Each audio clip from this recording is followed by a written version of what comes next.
This is the Gorge. This is a podcast where my friend Sarah and I gorge ourselves on overanalyzing a game or game-related topic. This week we are fucking Roll Tide! That's what we're fucking talking about for a minute, baby. I've been drinking vodka since, when did I text you? Like 2 hours ago? I've been drinking fucking vodka and reading about how fucking awesome football is. And fuck yeah, Roll Tide, because that's gonna make this shit that comes next a lot fucking easier. Fuck yeah. Oh my god. I am grateful for two things this Thanksgiving, Benjamin. I'm grateful for the Alabama Crimson Tide, and I'm thankful for this opportunity to really, really shit talk Tales of Xillia 2, because that's what we're doing today. Oh, it's been a long time coming. Oh, fuck yeah, I'm so stoked. I think we've made our vitriol for this game known since we did Symphonia. But we haven't made it clear, as to why. And we haven't, I feel like we said, like, boy, we fucking hate Tales of Xillia, but I don't think people out there in, like, the internets really understand how much the two of us as a unit, as a duo of friends, hate Tales of Xillia 2, because I think it's gotten to the point where like we're like a hate echo chamber, and I don't even mind, because it keeps bouncing off of each other and like. No, Mom, why are you calling me now? We'll hold on. Okay. We'll just leave this. Hey, Mom. Yep. What? I'm actually doing my podcast right now, and I'm going to leave this conversation with you in it. So, hi. So, yeah.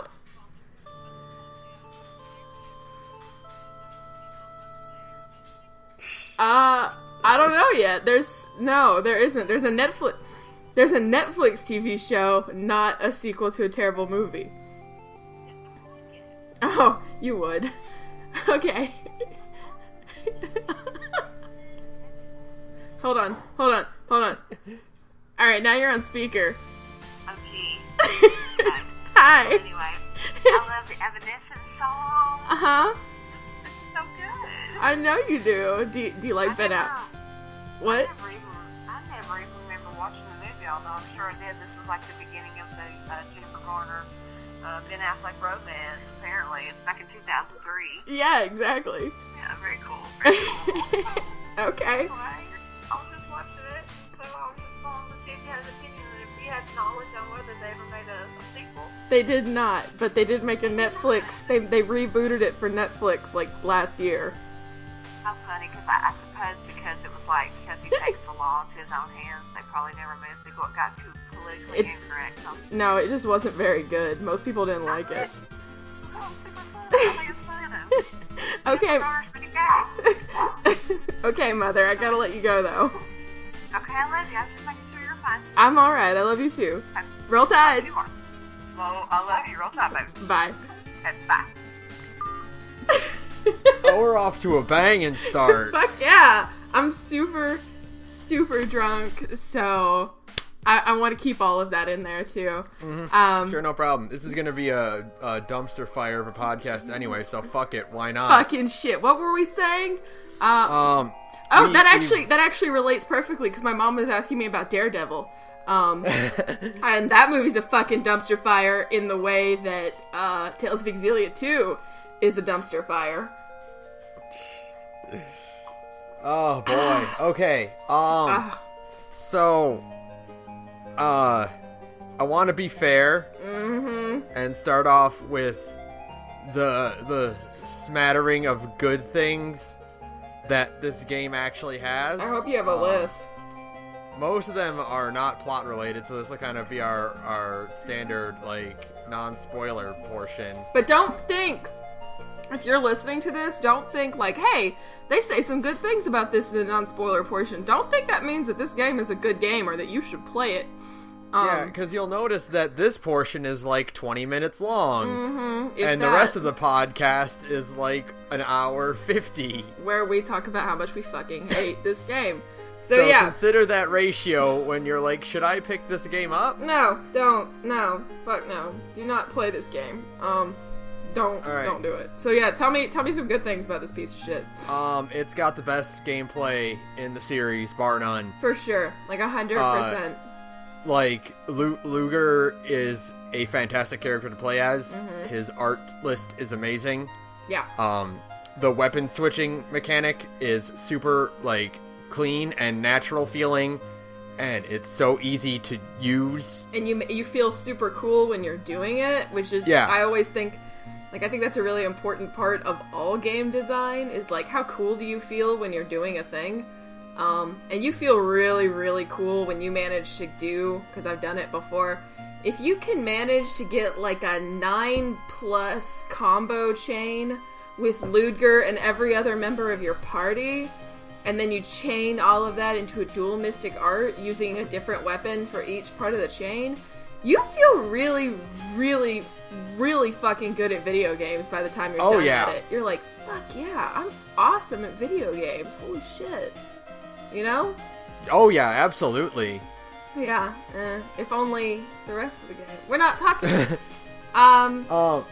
So beyond that, like, everyone's character designs are really good. The party members' character designs, at least, are vastly improved over their X1 designs. Yeah. Every single one of them looks way better in this game than they did in X1. Except for Gaius. But, I mean, Except for Gaius. Gaius still looks cool, but, I mean, Gaius's armor in X1 is really, really cool. Like, it's on another level of cool. But, I mean, everybody else just looks fantastic. I mean, I think the best design upgrade, it was almost like they felt so bad that Mila's design in X1 was so awful, they were like, well, let's give her 2 really good designs. Yeah. You know? Because both Mila's designs are super solid. Like, yeah. I know that they made X2, like Mila Maxwell, they made her boobs bigger, which is really, really weird. If you look at the character, I mean, for real, if you look at the character monitor, like, they made her boobs bigger. That's weird. And I'm not going to get into that discussion, because it's just really strange. But they did make her boobs bigger. But even then, like, her, like, Maxwell outfit is so cool. It's so good. It's so cool. It's so cool looking. She really does look like a god now. Yeah. You know? Like, she looks like a cool fighty god instead of just like, whatever the hell she was wearing in X1. Mm-hmm. I wish the costume, you know how, like, all the costume, I think it was the one cool thing in X2 that I love, and I wish all games in the series could do this. They can't, of course.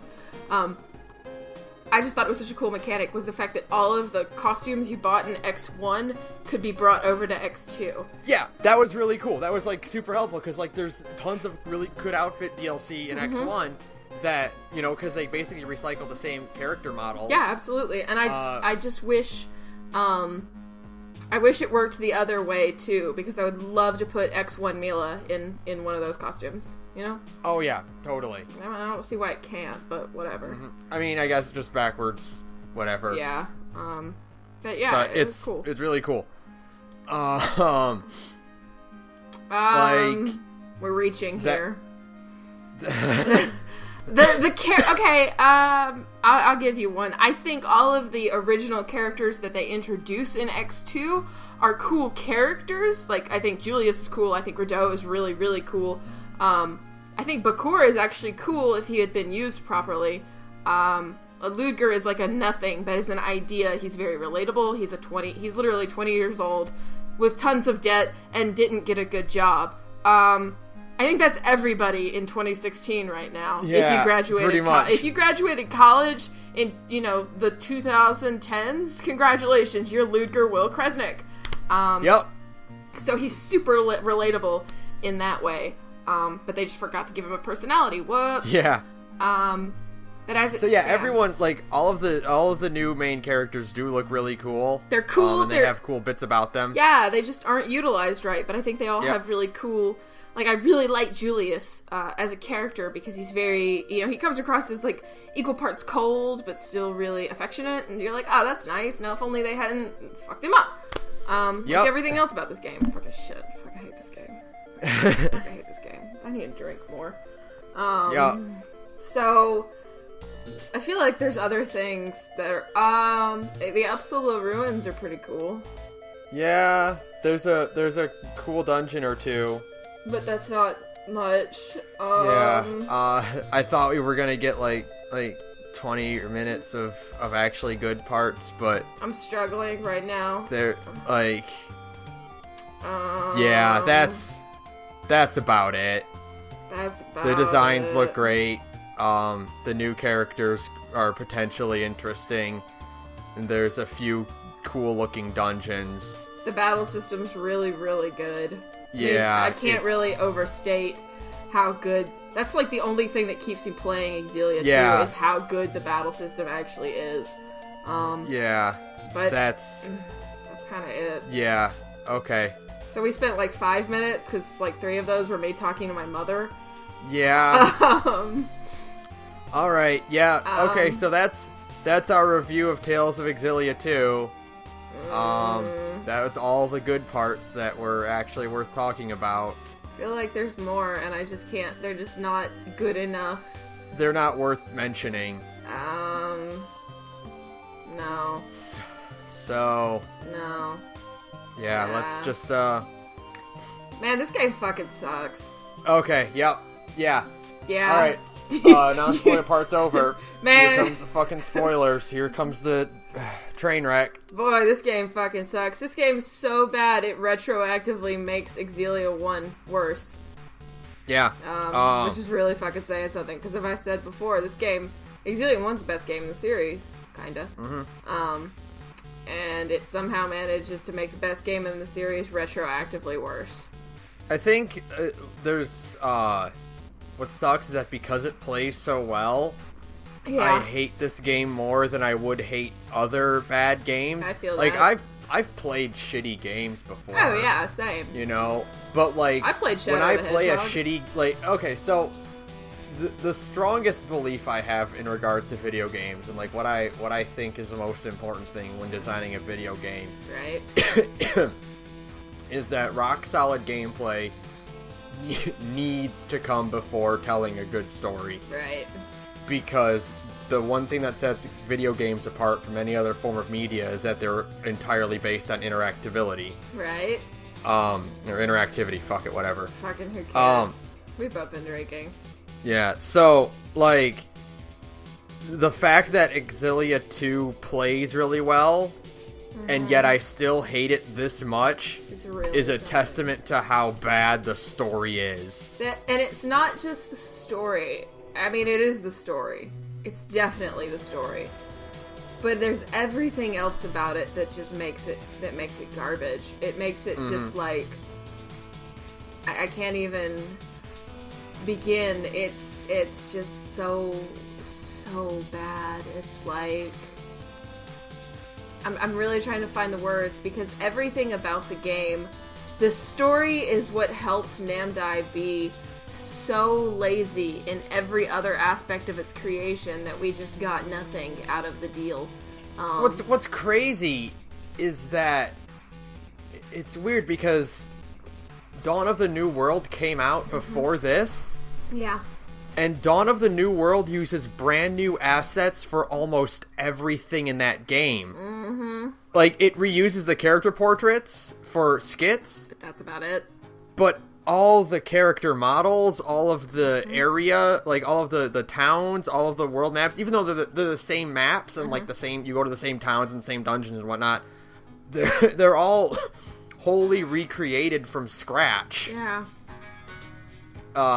And like, that came out before this, and that's a spin-off. And that's not even like a proper sequel. That's like clearly a side story game. And it's not in like the biggest injustice ever imparted upon a game that I've never even played, and I've heard it's not very good, like not great. It's not a very solid game, but they put in the work for that one. Exactly. And they created a story with it that it's kind of a bit of an ass pull, because they're creating whole new like elements of the lore that weren't present at all in the first one. But like, it fits better, and all of the characters still feel like themselves. But see, that's the thing. That's the thing that, like, really blows my mind, is that Xillia 2 does all of that. It's a bunch of ass-pully bullshit that creates new elements of lore that were never present in the first one. But it doesn't do any of that other legwork that Dawn of the New World did. It doesn't make new maps, except for, like, 2. Mm-hmm. It does nothing new and interesting, and yet, for some fucking reason, people are absolutely bonkers. I mean, it's a really popular Tales game for some fucking piece of shit reason that I can never understand. Listen to me, if you like Xillia 2, I usually don't think people's opinions are wrong. You're wrong. I'm sorry. Yeah, you're wrong. In this case, you're wrong. Like, there's nothing worth saving here. I mean, there is a cool idea somewhere in Tales of Xillia 2. It's basically Tales of BioShock Infinite. Yeah. And for all the same fucking reasons that BioShock Infinite is disappointing, so is Tales of Xillia 2. It's a cool concept that is completely and totally wasted by the developer's own laziness. It's an idea that just is presented poorly. There's no actual emotional depth behind it. I don't really like BioShock Infinite that much, but I think it has a better emotional hook than Xillia 2 has by a mile. It all boils down. And at least fucking BioShock Infinite 2 tried to be fucking original with its world building. Meanwhile, fucking Xillia over here, or Xillia 2 over here, just reuses 95% of its own goddamn maps. Fuck Xillia 2. Fucking piece of shit game. What it boils down to, the biggest thing, like sort of the center of the spider web here, is that this game actively encourages you not to care. It does. Xillia, I think my biggest problem with Xillia 2, and it can be boiled down in like one simple thing, for why Xillia 2 is so bad in comparison to Xillia 1. Xillia 2 fundamentally misunderstands the main theme of Xillia 1 and still expects me to believe that this is a true sequel to Xillia 1. Mm-hmm. It has zero understanding. I don't know who wrote this game, but I refuse to believe it is the same person who wrote Xillia 1. There is a 0% understanding of the major theme behind Xillia 1, which is, what are you willing to do to save people? And the maximum number of people. It's the what's the word? It's the crux lives of everything. It's the crux of everything. It is the lives of the many over the lives of the few. And it all boils down to that scene in Xillia 1 where Mila chooses to die because she thinks if she's Maxwell, she'll die, the schism will be replaced, and this war will be over, right? So that's why she chooses to die. So she makes an ultimately completely unselfish sacrifice in order to do the right thing. And then Xillia 2 fucking rolls around, Mila shows up, and she's like, fuck yeah, let's kill dimensions full of billions and billions of people, because that's our only fucking option. It's like the least Mila Maxwell thing I've ever heard in my entire life, and it shits on the character, who is, by the way, the best protagonist in the series as of Xillia 1. Fucking bullshit piece of goddamn garbage game. This game... There's a point in the game where when you're first introduced to the concept of fractured dimensions, and they're like, you know, in order to do that, you have to destroy them entirely in order to preserve our own dimension. Right. And there's a point where I think it's even Jude who says it, where he's like, okay, well, we can't think of these as actual people. We have to not care that we're doing this. Yeah, it's like... And it's like... The game itself is telling you, okay, don't care about the sacrifice you're going through. Like, the fact that you're sacrificing other legitimate worlds. Like, alternate Mila exists for 2 reasons. She exists to die. Yeah. And she also exists to illustrate that the fractured dimensions can't just be discarded and that they're real people who live in them. And yet, for some fucking reason... that idea is just thrown out the window as soon as she dies. Yeah. I mean... So there's a... and when I rewatched this, there's something that really struck me about it on a second like go around with it after I've it's been a while, and there is that the idea of like these dimensions are going to die anyway, so therefore your actions have no consequence, can be an interesting plot point, and because it was an interesting plot point in Kingdom Hearts Recoded. So Recoded is basically the simple plot of it is that in order to uncover some secrets in Jiminy's journal, they digitize the contents of the journal, and they create like a digital avatar of Sora to kind of go reinvestigate the worlds that you've already been through, and kind of unlock some other secrets and like figure out a secret passage that appeared in the journal. Right. And so like late in the game, there's a point where you kind of have to go through it a second time, but like instead of it being like a true simulation, it's more like a copy of a copy, and that you're literally just going through it to gather information. And because you're going through it a second time, there's a character in the game that tells Data Sora, hey, you're just doing this to gather information. None of this matters. These aren't real people. They aren't, there's no consequences. When this is over, when your mission is accomplished, this world will be erased. Right. And, Sora being Sora refuses to go along with that. Because it doesn't matter if if it's going to be erased, or whatever like that. Like, he still is going to do the right thing. He's not just going to be cold and callous about this. And it creates this interesting sort of, like, meta question of, like, when you're playing a video game, are you doing it to accomplish a goal, or are you doing it to get invested in the story? Right. Because it boils down to, like, when you're video games, like, they don't matter. None of these things are real. You can, if you want to just go through to get 100%, go ahead, do whatever you want. Or you can get invested in the story and the characters and really care about the world and stuff like that. Yeah. So that's like an interesting sort of like meta narrative that the game did, and one that X2 completely disregards right off the bat. I mean, as soon as the concept is introduced, yeah, absolutely. And it's like, it's so egregious because it's like I said, it feels like 3 or 4, maybe 5 people wrote this game, and none of them actually sat down and said, hey, maybe we should discuss the theme of this game. Maybe we should, like, try and sort out what this game is actually about, what this game actually means. Nobody ever actually said, like, hey, maybe we should work that out. Because at the same time they're telling you, oh, well, it can't be helped.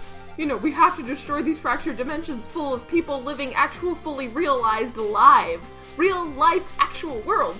Like they have lives, they have backstories, they have hopes and dreams. That's the whole point of, like, Agria's secondary plot line in Leia's world, is that, like, hey, there's a version of reality where Agria got over her shit, and now her and Leia are friends. Isn't that cool?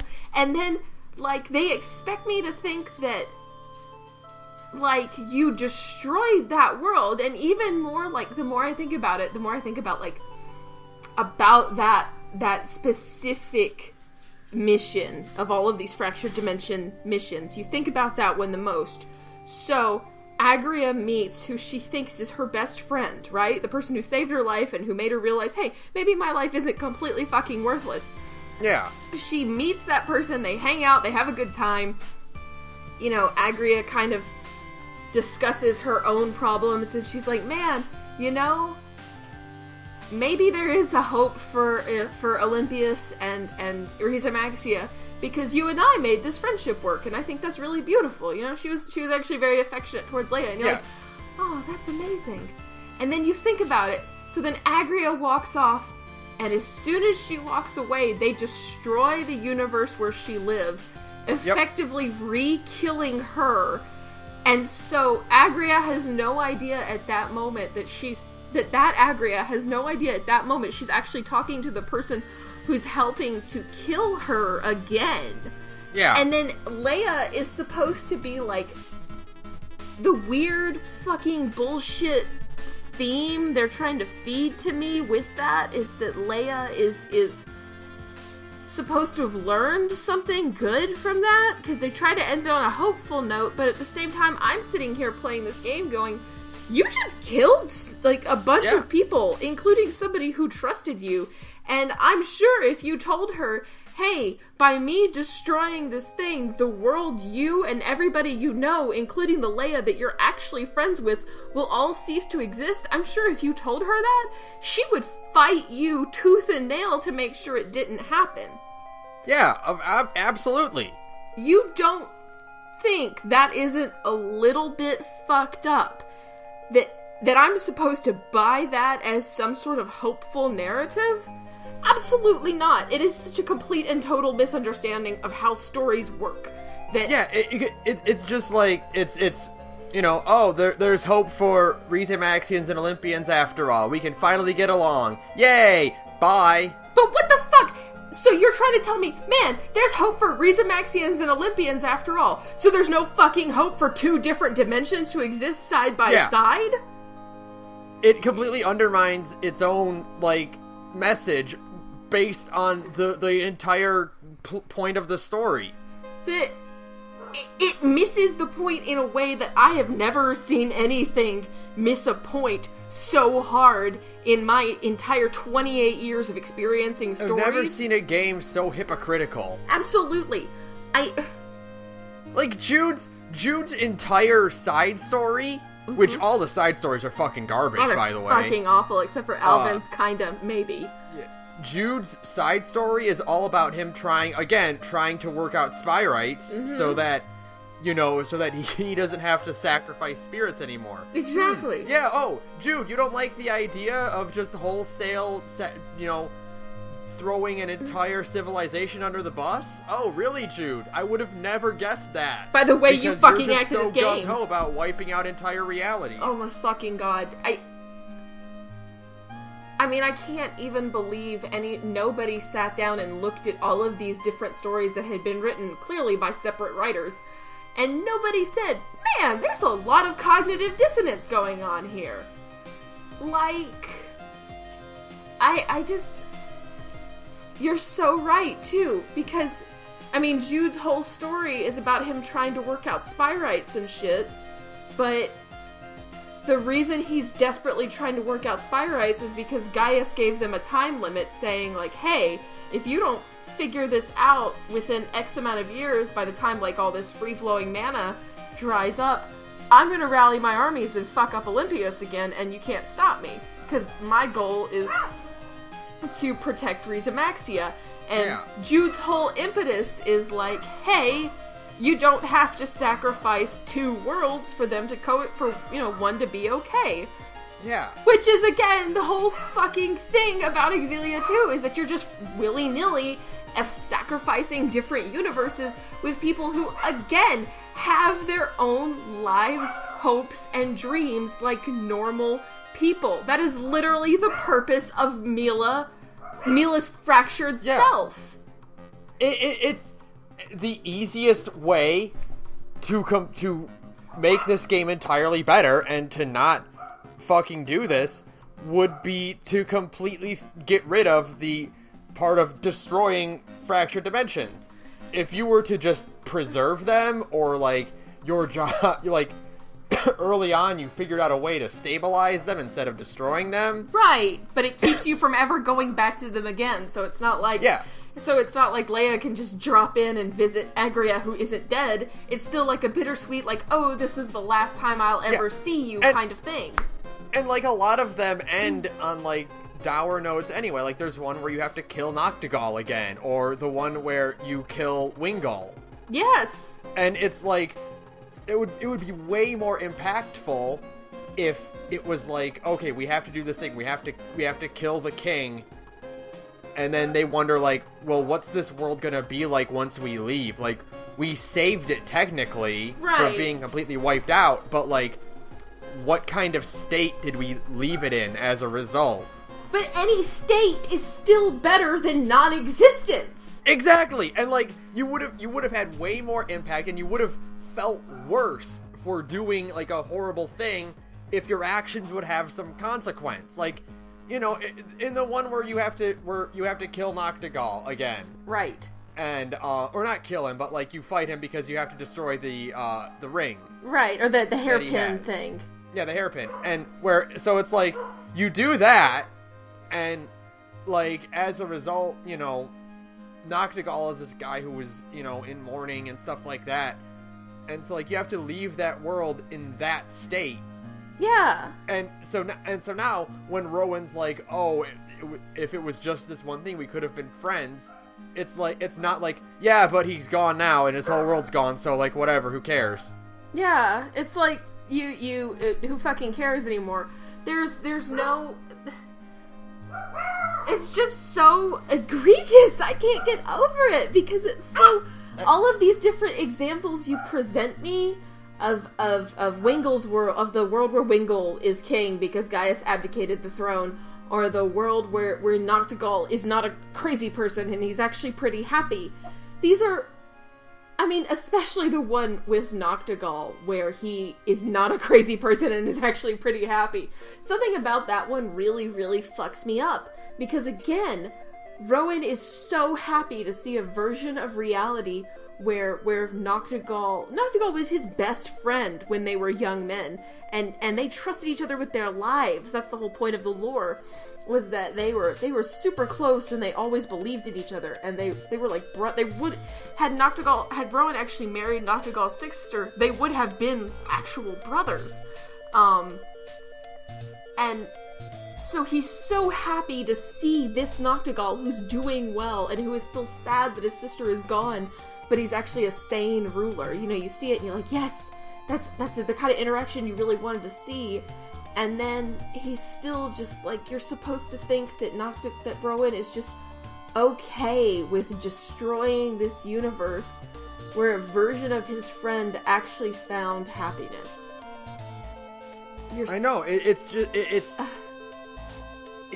just would have been way, way better. Yeah. If you didn't wipe them out, because it wouldn't completely undermine everyone's character development. Absolutely. It wouldn't make this story feel pointless.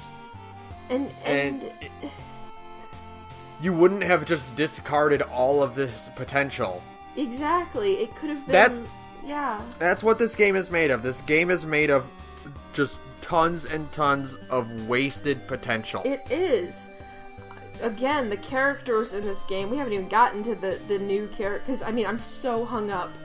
I probably could talk for the next hour just about how bad the theming in this game really is. Because it misses the mark so hard of what Xillia 1 is about, and what Tales games in general are about. Yeah, that's the ultimate part. Exactly. Is, like, when you're playing a Tales game, like, we've talked about this before, like, there's one overarching theme of Tales games. Right. Which is, like, whatever the case is, the party is never satisfied with the system as it is. Mm-hmm.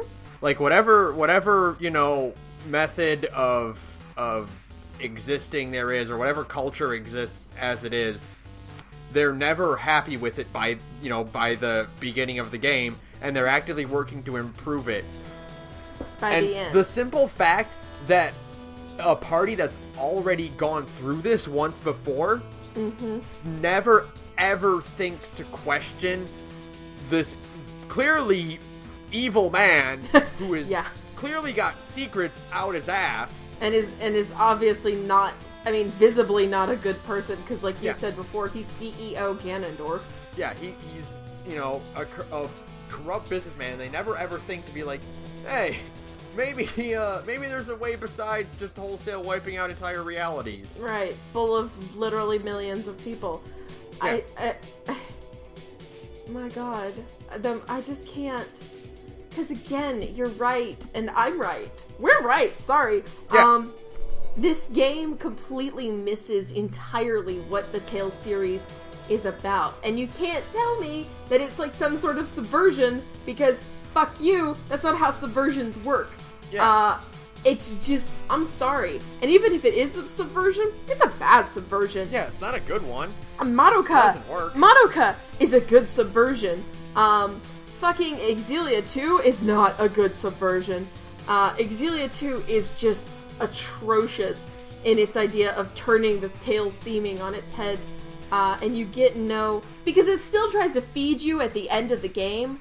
If it was like downer ending for real, not that I would like that, but if they had just gone full downer ending, and been like, you know, if nothing else in this game had changed, right? If you had left in the killing all the fractured dimensions bullshit, all of this bad writing, I still might have been able to find it in my soul to forgive it somehow. If they had ended it on a note of, man, we did a fucked up thing, but it was for the better, right? But they didn't do that. The perfect ending tries to feed me some sort of hopeful ending, and where it's like some sort of bittersweet bullshit that is so eye-rollingly forced. Exactly, where it's like an older L who's like, let's go build our future. And you're like, motherfucker, you are not selling me this saccharine, fake-ass nonsense. I'm not buying it. Not for a fucking second. Yeah, don't give me this utter bullshit. Absolutely. If they had acknowledged at the end of the game, we did some fucked up shit to get here, you know? But it was our only option. If they had exhausted all the other options, and if they had like really looked for another way, and there was no other way, that would also be better, because at least then they'd feel like the characters that we know. And at least they tried, you know? And if they had not acknowledged at the end of the game, like, man, we did a fucked up thing, but it was all we could do to survive, you know? Yeah. Like, you would be like, man, that's fucked up. But I get it. Good for you, Xillia 2, by proposing the idea that maybe sometimes you've got to make hard decisions. But that's not what happens. That's not what happens. No, what happened is they were just all gung-ho about wiping out realities, and at that point, you're like, I don't care anymore. Absolutely. I don't... This game is just... Because once you figure out what this game is going to be like, I immediately lost all interest in seeing it to the end. Mm-hmm. You know, because, like, I didn't care about these characters anymore. Because they don't feel like the actual characters from Xillia 1 anymore. I've said it 1,000 times. The bad ending of this game is the best ending in the game. Because at least you get the opportunity to kill these fucking out-of-character robots that have replaced the Xillia 1 cast. You know? Like, at least you get a chance in a boss fight to kill every single one of them. And that's the only good part of Xillia 2's bad ending. It straight up feels like they wrote this game for different new characters, and then had to awkwardly force their script into the mouths of existing characters. Honest to God, I could, if they had changed nothing about Xillia 2, not a fucking thing, if it had been a completely original game, right? Where none of the Xillia cast appears, if it was called Tales of Dimensionia, or what the fuck ever. If it had been called that, you could almost forgive it, you know? You could be like, man, they're doing something different. It's fucked up and stupid, but at least they're doing something different. But instead we get this, where it's just garbage. It's garbage. It's 100% garbage. You know?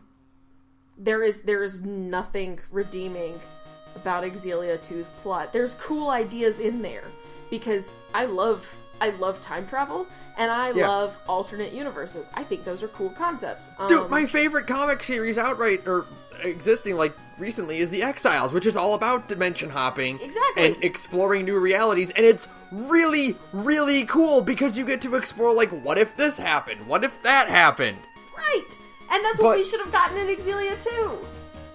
Like, what sucks about it is that, like, every dimension we visit in the game is just so recycled garbage. Oh my God, it's exactly the same. Yeah, they recycle character models, they recycle maps, you know, like dungeons and towns, and it's all, and it's like every single one, like, basically boils down to like, oh, well, this is different.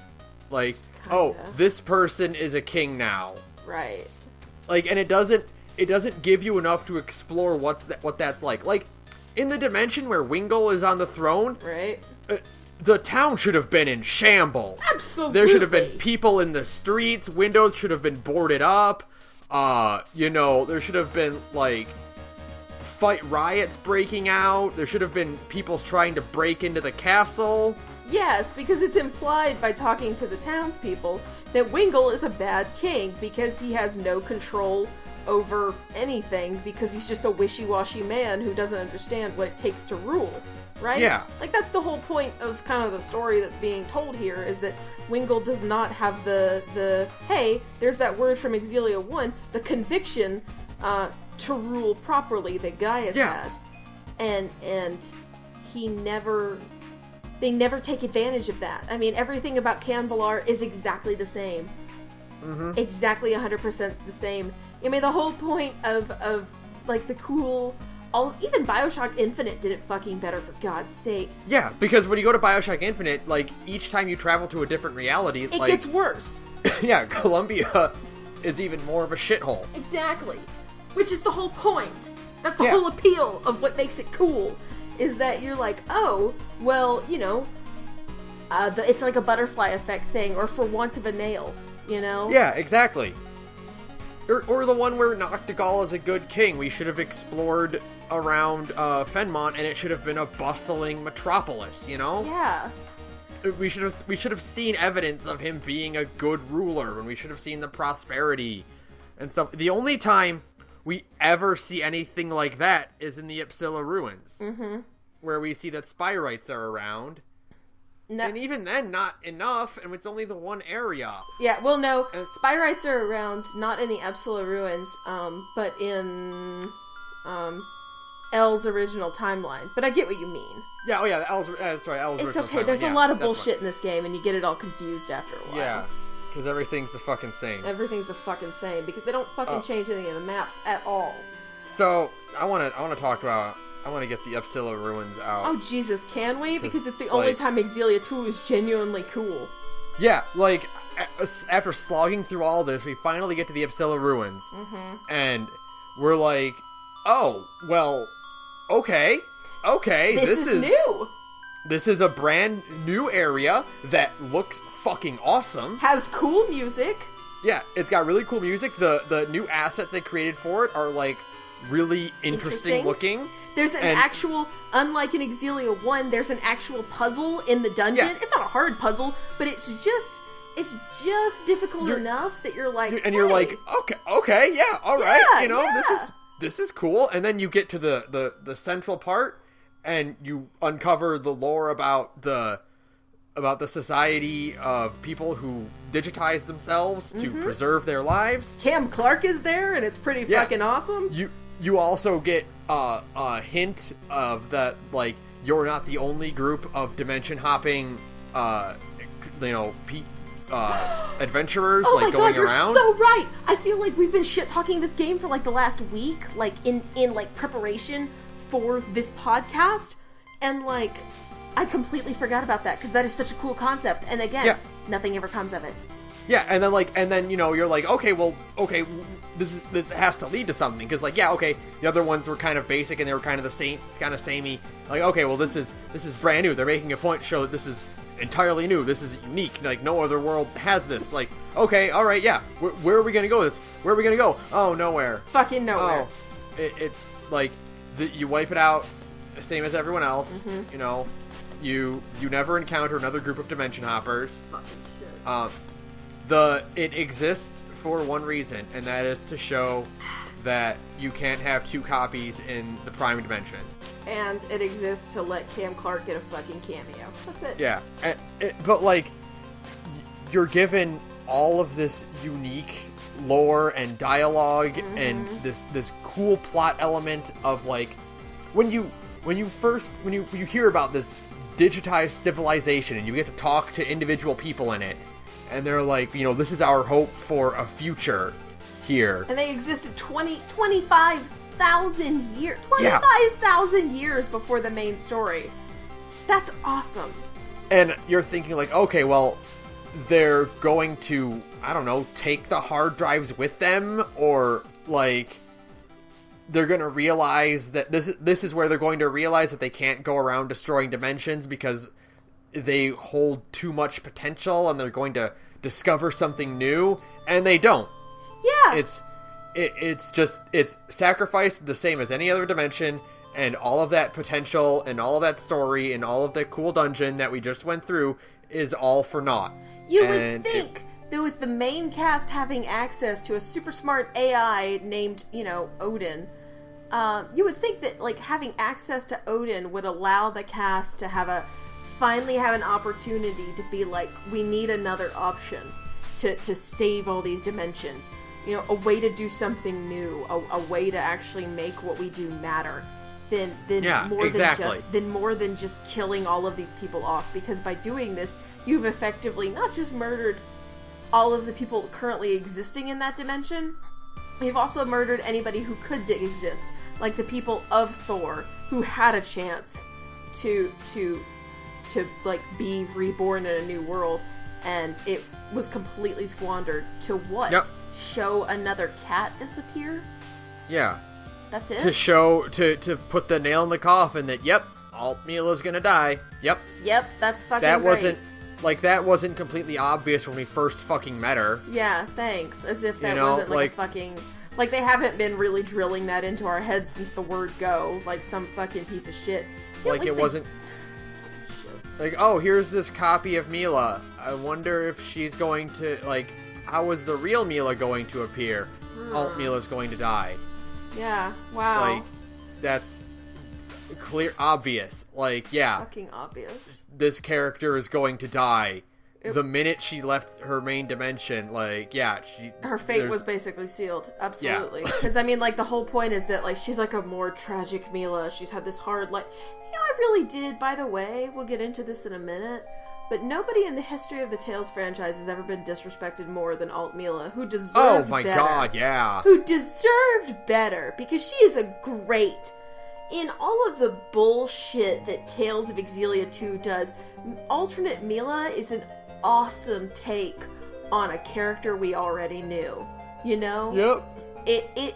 She was an awesome way to really go, hey, for want of a nail, what would happen if Mila was raised under different circumstances? Like, that's what it was, is if you took a character who was raised...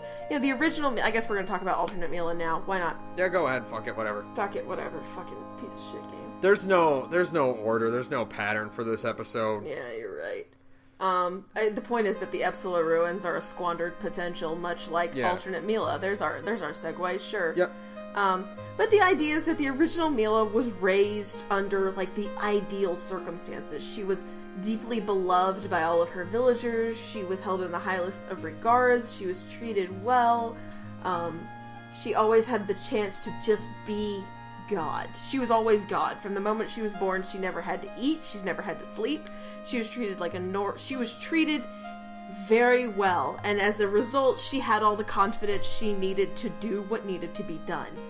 Yeah. Xillia 2's one truly shining moment is that they took the epitome of a character who radiates confidence because she was raised under the ideal circumstances to have that confidence instilled in her from the moment she was created. They took that idea and they flipped it on its head in a way that I thought was actually really cool. People will shit talk alternate Mila. Hey, sorry, again, you're wrong. She's actually really great. Because I really feel for alternate Mila. She was raised in the worst possible circumstances, unlike the original Mila. She wasn't a god. By the time you meet her, she's lost the ability of the Four because Exodus has been eliminated. So the Four have gone back to the actual Maxwell, leaving alternate Mila as just a normal human girl who was raised in a village that understood that she was like the avatar of Maxwell, but maybe not like actually God. You know? And yeah. Oh yeah, exactly. And she's raised and brought up by an abusive figure in her life, by a muse who's even more fucked up than the actual muse. Yeah. And so what you get is this person who thinks, like, I should be something more, but I can't get over all the shit that's been done to me to be something more, right? Yeah. And so because of it, you have this really cool, unique take on a character we already know. Yeah. And again, like, so she gets all this, and it's all completely, again, squandered and disregarded. Pretty much as soon as she dies, she's very rarely brought up by anyone else other than Elle. Yeah. Oh, yeah, exactly. Which is fucked up. It's so... She doesn't even get to conclude her character development. She doesn't even... Her side story doesn't even get, like, a real, like, emotional conclusion. You know? And, like, okay, I get it, like, you know, if you want to make a character's death tragic, then you do that exact thing. Yeah. Where you disregard, you know, before a character can change, before a character can get their dues, they're killed off. Like, that's, you know, a standard way to induce more tragedy. But for this, it didn't feel like that. And again, it felt more like just lazy writing. Because... Where they're like, okay, we reached the point in the script where the real Mila needs to come in, so time to die, and that was it. Sorry. Because I think the biggest point, and somebody on the Reddit, the subreddit for Tales, made a really good point, and it stuck with me for or it might have been Tumblr. I can't remember which one, but whoever you are, hey, thanks, you changed my view of why I think Xillia 2 is even worse than it already is.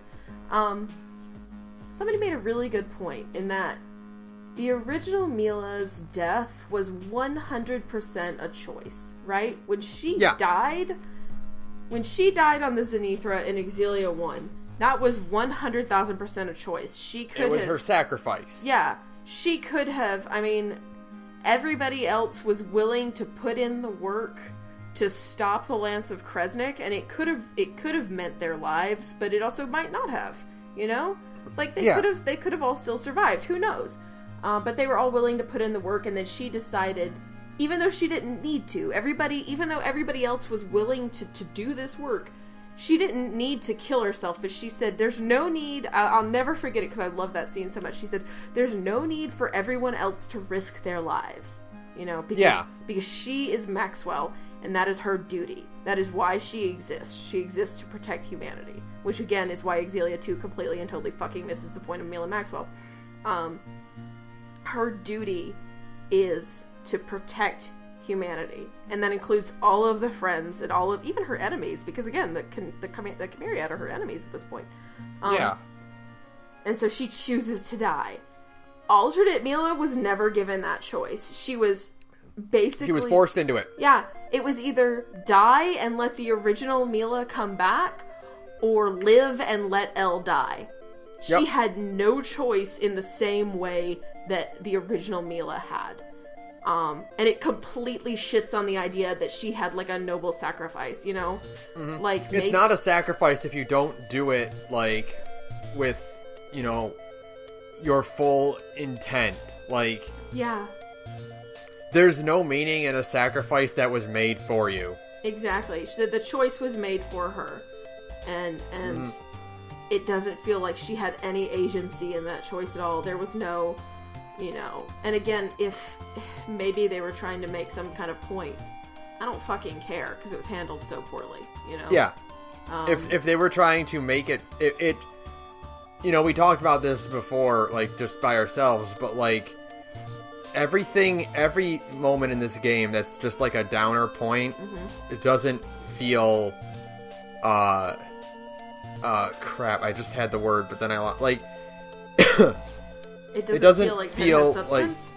Like, yeah, exactly, it all feels shallow. Yeah, for sure. Like, it feels like the game is telling you be sad. Yeah.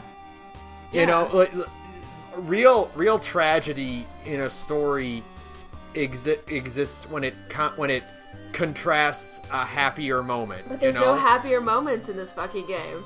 Yeah, it's a game that exists entirely where every conclusion is more melodrama and more sadness. Because you know, I get it. Like, okay, yeah, there's the point where you see Elle after she loses alternate Mila, and she is very upset, and she's, you know, lashing out at the other Mila. Yeah, for sure. You know, or the point where after Victor dies, and she, like, lashes out at Luger, and, you know, and she storms off like that, and, like, yes, those are sad moments, you know, but, like, at that point, I'm so used to it that I didn't care anymore. Yeah. I'm like, yeah, I feel bad for Elle, but I would feel worse for Elle if she had some modicum of happiness beforehand and it was taken away from her. Yeah, but there's none of that. I mean, You know, after like, okay, Alternate Mila dies... Yeah, when you meet Victor, yes, there's a moment for like 3 minutes where Elle gets to be happy, but then Elle falls asleep, and then she witnesses her dad trying to murder her surrogate dad. Yeah. So, like, it's... After Alternate Mila dies, there is literally no moment of levity in the whole game after that moment. Like... There's nothing to contrast the sadness. Yeah. It leads to just more and more downer points, to the point where there's even a name for it. It's darkness-induced audience apathy. Is that what it's called? Is that the name of Yeah, the trope? where it's That's the awesome. point where that's a TV trope for it, where it's like, at this point it's not going to get any better, so there's no reason for me to be invested in this anymore. It's the problem that like some things like Game of Thrones have for a lot of people. Yeah, myself where it's included. like, well, I know it's not going to get better, so why should I keep bothering? Exactly. It's the exact same problem that Game of Thrones has. And people will be like, well, it's a different take. It's more realistic. I mean, maybe. Sure. There's a difference, but there's a fucking difference between realism and just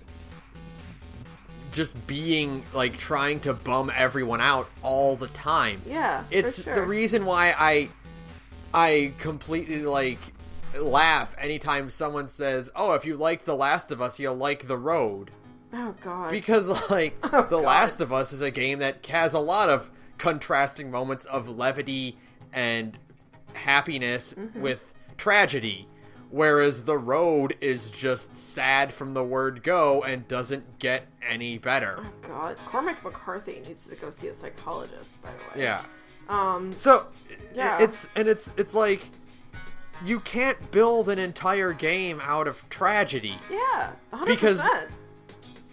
Because, by the way we talk about how this matches BioShock Infinite, like, even to the point where but it gets it wrong, like, to the point where the ending is the exact opposite. Whereas, like, we talked about this with BioShock 1 and 2. The best parts about BioShock 1 and 2 is that you go through this dreary, horrible, nightmarish world, this decaying city full of mutant people who have lost everything, and this collapse of the society, and then by the end of the game, if you get the good endings, you're rewarded with a peaceful, happy life for your protagonist. Yeah. Jack gets to live a long life with his 7 daughters, that he saves. His 25 children. Yeah. Eleanor gets to live on the surface with her dad's spirit guiding her. Yeah, it's great. She's free from her mother's control. She's free to live as she wants.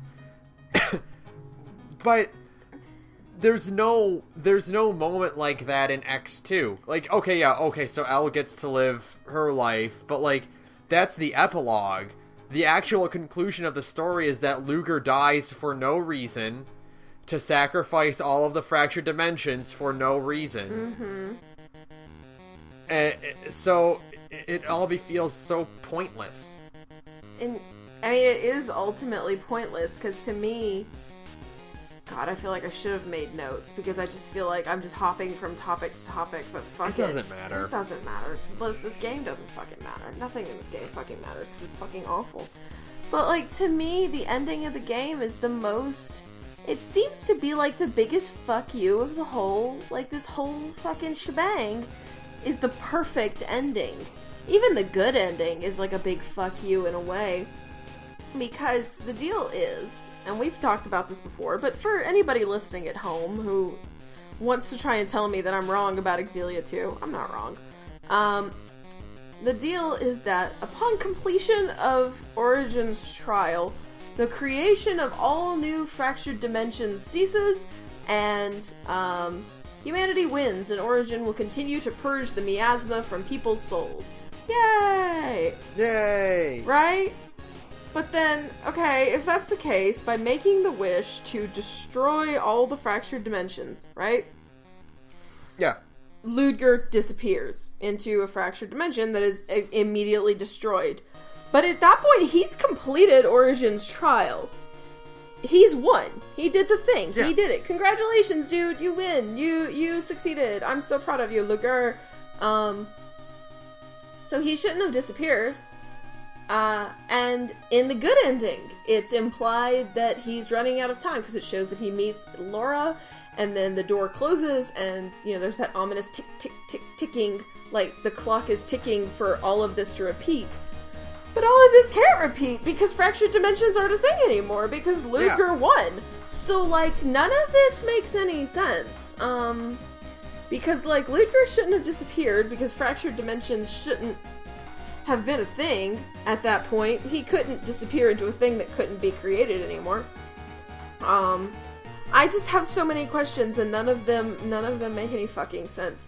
None of this game makes any fucking sense. It would have been worth it if he had used his wish for anything logical at all. Like, we're told the land of Canaan can do anything. Like, it's a place where any wish can be granted. Mm-hmm. And you're thinking while you play this game, okay, you know what?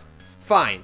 We have to sacrifice the fractured dimensions at this point. Like, we don't have any choice. There's no other way. This is the only method that exists. Okay, fine.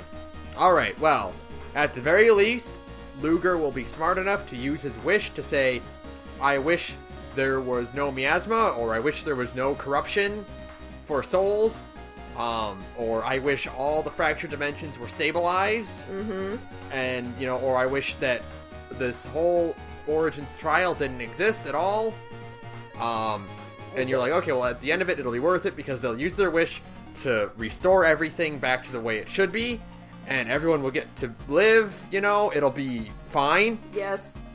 And then, no, he uses it to just wipe them all out. And then he dies. Yeah. And... Okay, well... Great. Alright, thanks, game, for, you know... Not trying at all. Yeah, that's it. That's it. The game didn't try. That's it. The whole game didn't try. You say this a lot to me, and it really does stick with me every time you say it, because it really does. I mean, it really does drive home the ultimate failure of Xillia 2 at the very end, when it could have redeemed itself, maybe even just a little bit. Even with all this bullshit that we've talked about, maybe it could have redeemed itself just a little bit. You've said this a lot. When you have an omnipotent wish-granting device that can do fucking anything, you should make it do fucking anything. Yeah, you cheat the system. You fucking cheat the system. You find a way. You know, you Go tell these full assholes. Dragon Ball on this. Add an and, is what I'm fucking saying, you know?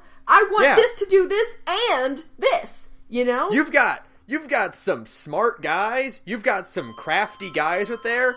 Yes. Jude and Alvin could have put together Jude's intelligence and, you know, attention to detail, along with Alvin's ability to cheat all the time. And fucking, they could have written a master list of one single wish that contained all the wishes they needed to. Exactly. You know? They could have said to Origin, give us 5 minutes, we're gonna write it down. I would give anything to see that version of the game, where, like, Origin's like, what is your wish? And then Alvin is like, time out, I'm calling a huddle, you know? And so he groups up with everyone, and they work it out, and they write up a list, and then Jude pulls out a scroll, and he unfurls it. And honestly... And Origin is like, wait, no, you can't. I'm not done. You hear a period, buddy? Nope. Honestly, I feel like Alvin is such a fuck, and Jude is so smart, that they could have probably condensed everything into, like, one perfect, short sentence, and it would have done it all, you know? Yeah. Because I can think of 1,000. Yeah, I can think of 1,000 different wishes that would have been perfect. Yeah. You know? Not this bullshit that we got. Not the bullshit you we can't, got. You can't have it both ways, okay? No. You can't be like, these fractured dimensions are whole and real and realized, and they are, you know, legitimate places, but also don't care about them. They need to die for our dimension. You can't convince me that the good guys are good guys when you're doing shit like that. Yeah. Oh yeah, exactly. I do not think that the good guys in Xillia 2 are good guys. That's why the bad ending is the best ending, because they all fucking deserve what they get in the bad ending. You know? Every single one of them. Exactly. Because they're not the cast of Xillia 1, that's for fucking sure.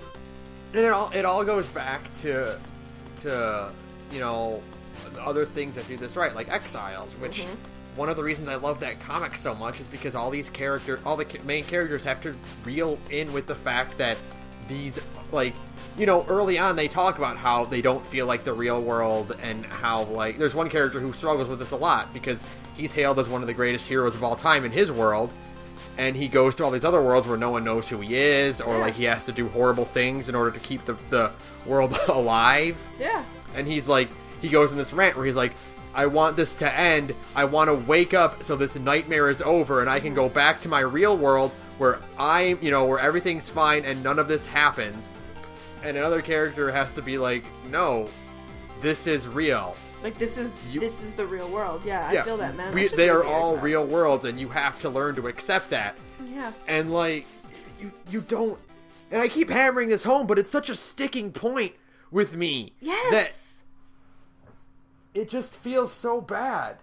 It does, right? Like, that is ultimately what it boils down to, is that it just feels so bad. I feel bad because you don't feel like a good guy, and yet the game keeps trying to do all these, you know, like all the skits are like wacky hijinks, and you know, all the side stories are like wacky hijinks. Meanwhile, you're killing a dimension full of people. And they just use the dimensions as like backdrops to tell you some sort of fucking Aesop moral story. Exactly. But when you think about it for more than 5 fucking minutes, you're like, no, this is not. You're ending these universes. Yeah, you'll get dimensions where at the end they'll be like, wow, really makes you think, huh? And I'm like, no, it doesn't, because that dimension doesn't exist anymore. It's horrifying. Nothing you did mattered in that dimension because you wiped it out at the end.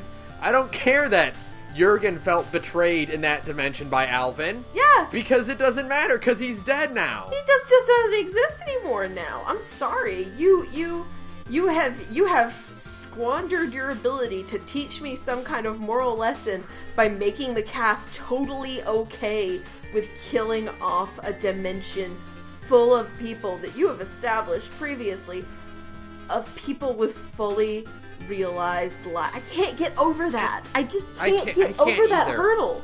That why would you introduce a character? Why would you introduce alternate Mila who is there to show? God, I feel like I'm talking myself in circles and I don't care. Why would you... This character exists to show that dimensions are fully realized and they exist and they're solid and they're not, fakes. Yes. And then you just kill her off like you kill off every other dimension and you completely undermine your entire point. If, or on the other hand, it's either you have to preserve the dimensions or you go the opposite and you create the fractured dimensions to be weird and corrupted and, blatantly fake. You could make a really interesting set of dungeons out of dimensions that are falling apart at the seams. Because they are obviously, if they had just been straight up obviously fakes. Okay. Yeah. So places that are full of monsters instead of people. Yeah. Or places where there are holes in reality. Yes, because the deal is that the reason alternate or fractured dimensions exist, according to the canon of Xillia 2, is that a Chromatus user, which is what Julius and Ludger and Bakur are, they're the ones who get the cool armor, a Chromatus user overuses the Chromatus, and much like Madoka, because this game cribs a lot from Madoka, and that was intentional, I'm pretty sure, like Madoka, you overuse your magical ability, and in doing so, you are so infected that you have to be quarantined from the rest of the world, and an entire dimension forms around your corruption, right? Yeah.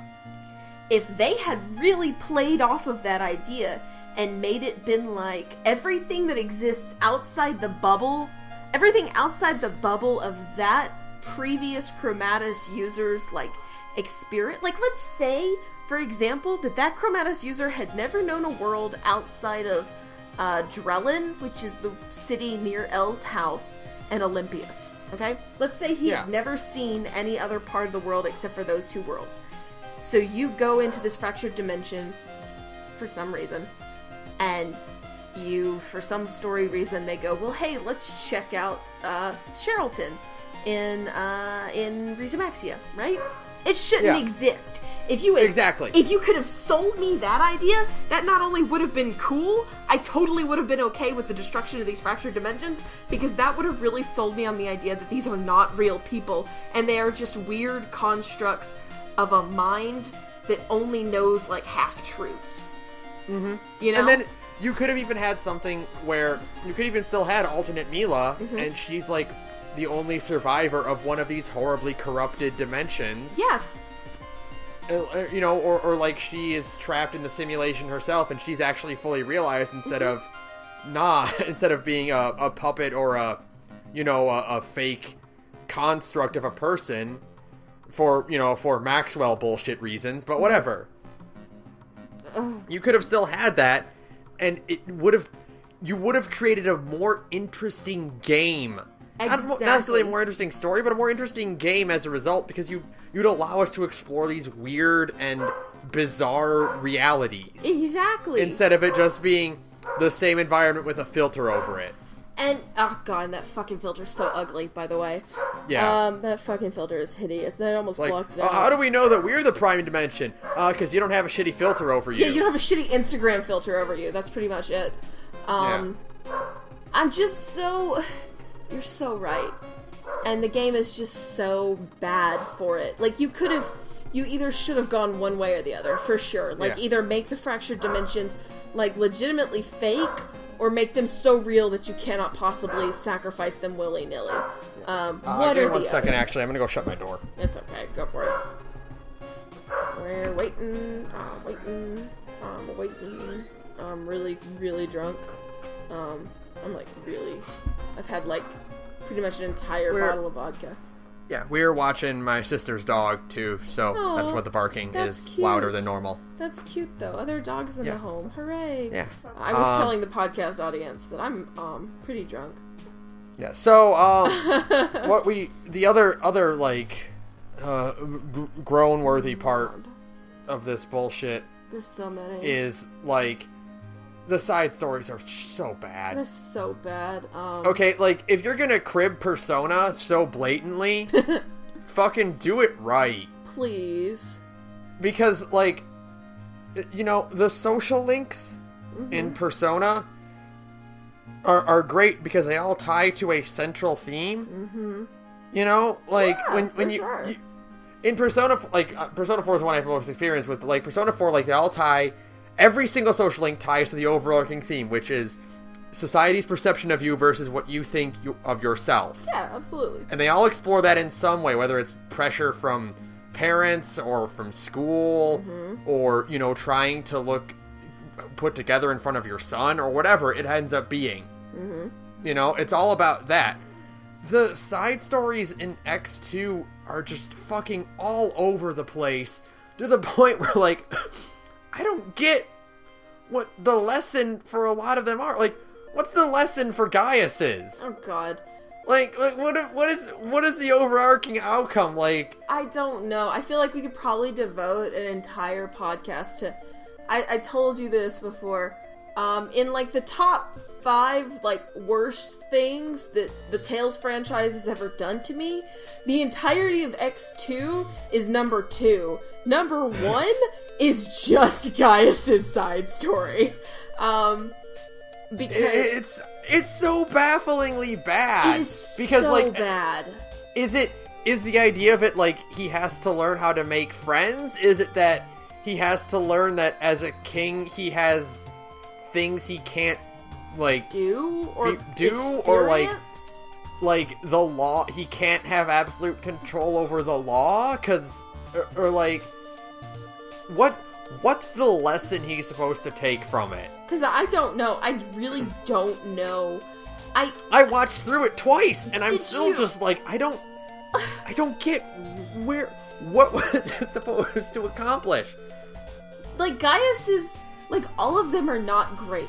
Like, none of them Yeah. are really that good, you know? Like, even the ones that try, that you're like, oh, this is good, then they do something fucking awful at the very end, and you're like, oh, Yeah. never mind. Like, you were telling me, like, Elvin's isn't bad, and then I was like, hey, remember how they managed to fridge Pressa again?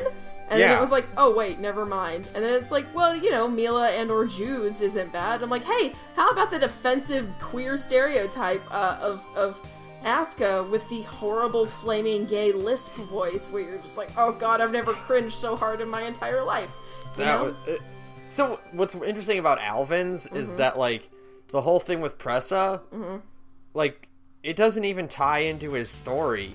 Yeah, it's just kind Like, of there. Every other chapter is about his relationship with Jurgen Yeah. and, like, him trying to be a legitimate businessman again and kind of, you know, Go straight. going, you know, like, going up against, like, the idea of, like, well, when you're a businessman, you do have to make tough decisions. You can't be entirely honest. Yeah. But him also trying to compromise that with his desire to be as legit and honest as possible. Yeah. And so, like, you know, and then in the middle of it, there is a point where he has to go and kill Pressa again. And why? Like, why? just, Why? like, Why? And Ugh. and yet somehow in all of these, Gaius manages to be the worst.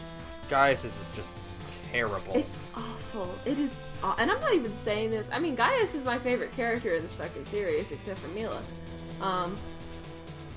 But, this is not even me, like, being a Gaius fangirl right now. This is me just being, like, as a person who's played a lot of Persona, and as a person who just enjoys good writing, like anybody with a functioning brainstem.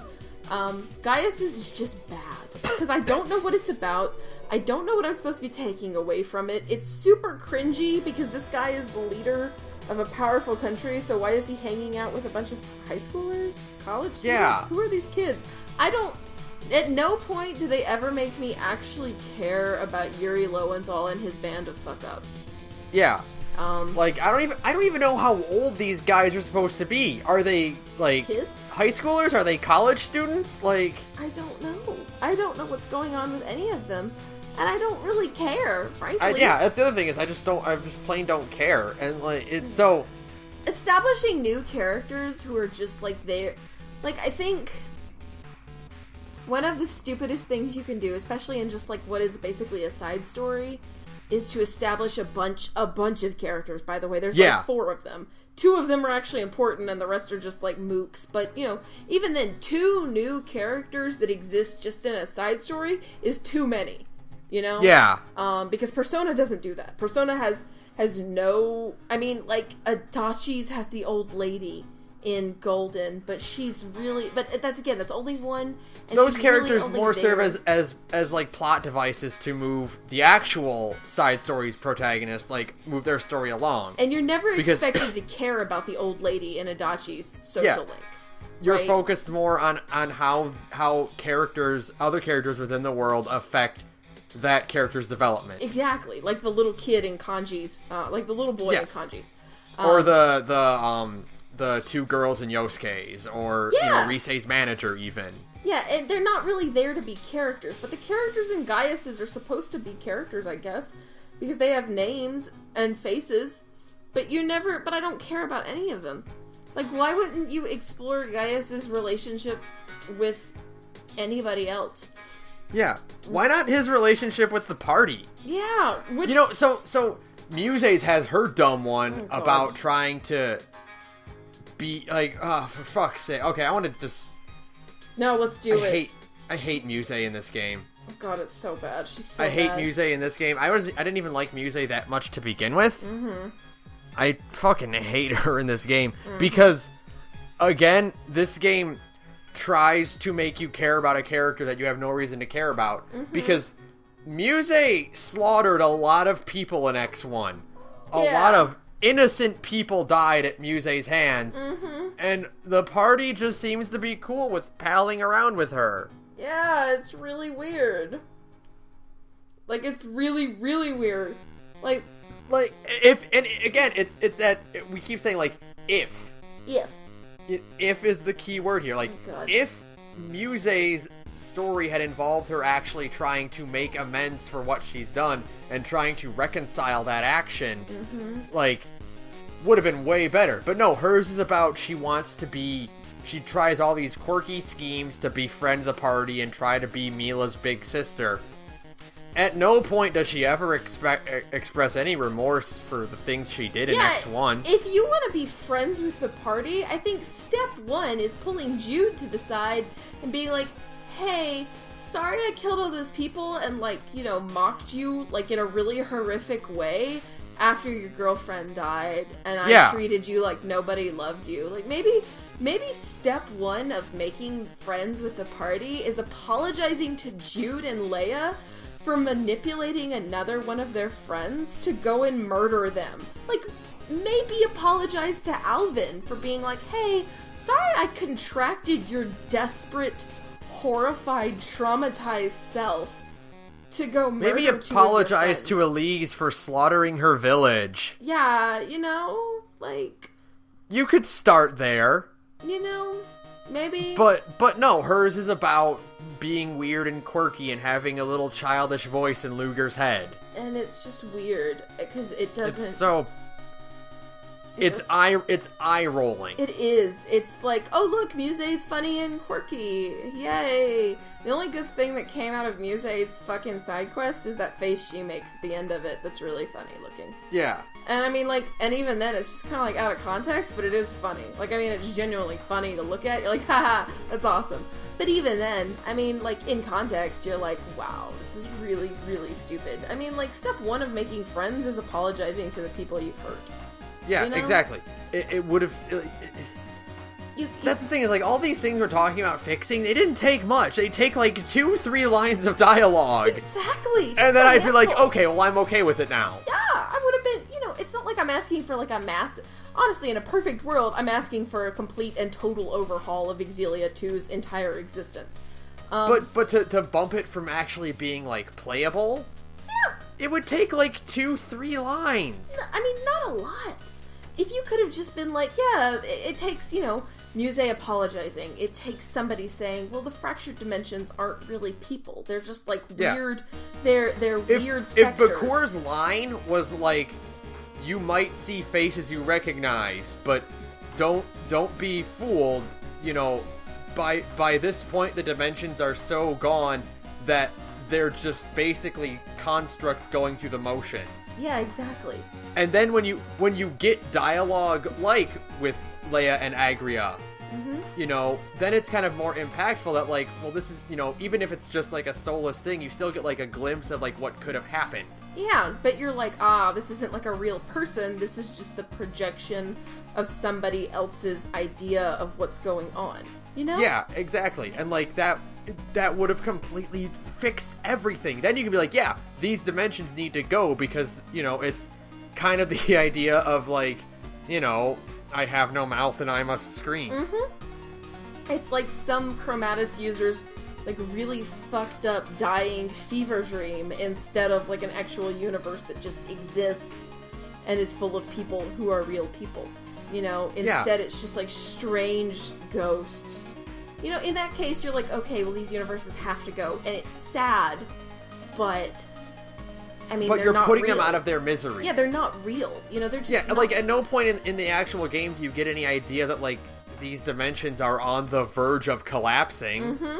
And that, you know, you're doing the old Yeller thing of you got to put them down now before they have to suffer years of their worlds falling apart, you know? And the thing is, like, they couldn't do that. That's the fucked up thing, is because Elle exists. Elle is a fractured person. Yeah. She comes from a fractured dimension, and the only reason she's special is because she's the key of Kresnik. And that's it. And it's just like, oh my god, they've written themselves into a corner where they can only do stupid shit. And if they had spent 5 minutes proofreading their fucking script, we wouldn't be here speaking for an hour and 24 minutes about how much Xillia 2 sucks dick. But god, here we are, and we're gonna keep going for another 30 minutes, folks, so hang on to your assholes. Alright, so the other, like, sticking point is, speaking of Elle, and her thing, like, God, Victor is so pointless. God, is he not? Victor accomplishes nothing in this game. Like, he literally shows up a single time after the opening cutscene. And then dies. And that's so that you can kill him. And that's it. There's no... If Victor had been a mysterious recurring villain, or like someone that repeatedly pops up more than just Elle talking about her daddy, you would like it would have been even way better. It would have been way better. You would have had more impact. But like, yes, it took me until this recent playthrough to realize that Victor doesn't show up at all until you arrive in his dimension, which. His dimension also doesn't make sense because it's the only one where you time travel. Yeah. Every other dimension is set in the present time, like in the same time frame as the main timeline, main dimension, but like with just slight variations. Like the one with Agria and Leia clearly takes place after, the events of the first game. Right. Because she mentions being pulled up. Yeah. Yeah. Like... Yeah, it makes no sense. Like They all take place concurrently, except for Elle's, for whatever reason. Elle got to travel back in time. Or forward. Yeah. It's... I'm having such a hard time.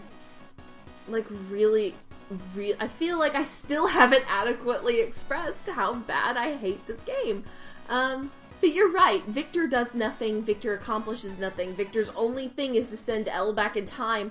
And the idea is that he sends Elle back in time because he knows Elle will bring Ludger to him, which is great, except, he just is there to die. He's just like Mila. He's alternate Mila all over again. Except we don't even get to know him that well. He exists to die to make Elle sad. Honestly, here's the thing, and we were talking about this again before this podcast came up, and by the way, we talk about these things a lot before. We really hash this shit out. A lot of these are points that we've talked about before, but it's worth bringing up again verbally. Exactly. I think it could have, again, it's all for just an if. If Ludger had been a voice protagonist, not a silent one, who had just a normal personality, the way that Jude and Mila, who were protagonists in X1, if he had like a personality like that, where he was not a silent protagonist, and if he had been allowed to just be a character, not a player avatar, then Victor only showing up once could have been impactful. Because, as it stands, by us knowing nothing about Ludger, we know nothing about Victor. Yeah, exactly. If we had known about Victor, or if we had known anything about Ludger as a human being or as a person, then Victor showing up would have been like this moment of, oh god, this is what Ludger could become. Yeah. But because he's a silent protagonist that exists as a player avatar, I don't care what he could become because he's not a character. He's a cardboard cutout. Yeah, exactly. And like in this day and age, so the silent protagonist is, a classic of video games. Right. And they existed back in the day because of hardware limitations. You couldn't have, audio. You couldn't have, script, recorded dialogue in your games. You couldn't have as complex of a story. So you create a character who exists as an avatar of yourself so that you can feel more immersed in the game.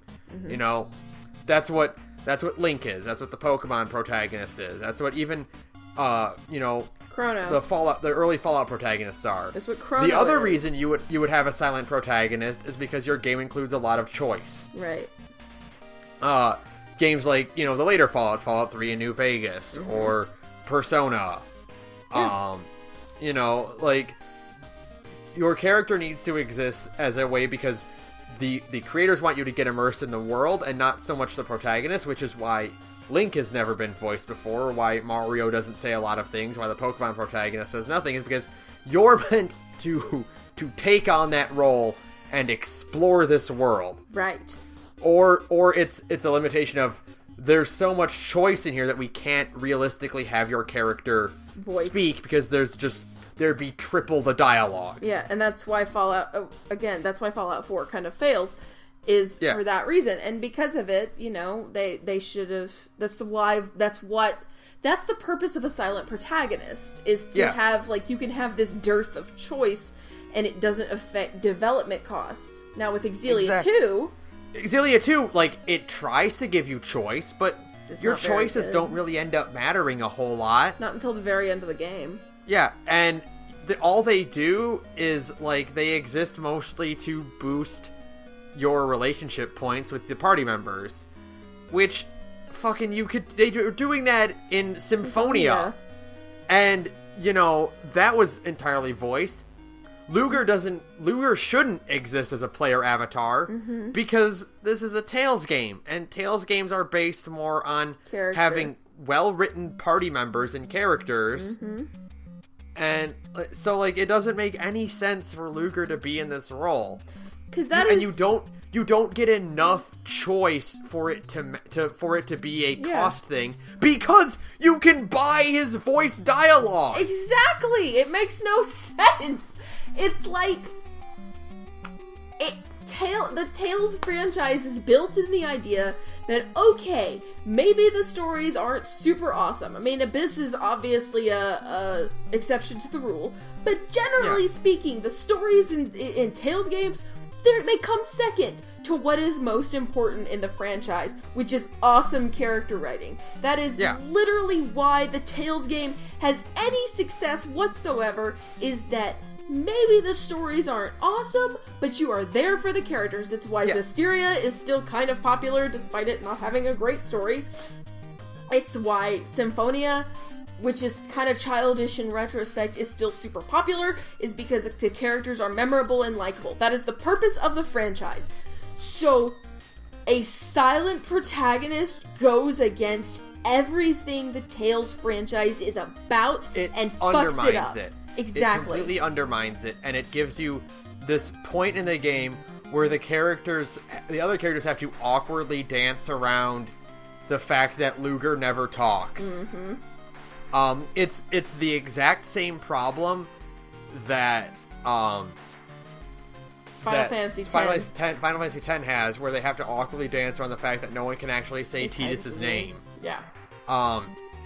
You know, and what I want to say this, like, what I love is that Persona does it too, but what they do is they'll have a character address the protagonist, and they just won't have the voice actor say their name. Yeah, it's like so the name smart. will still be written out, but the line will end before that point. Yeah, and it's like brilliant.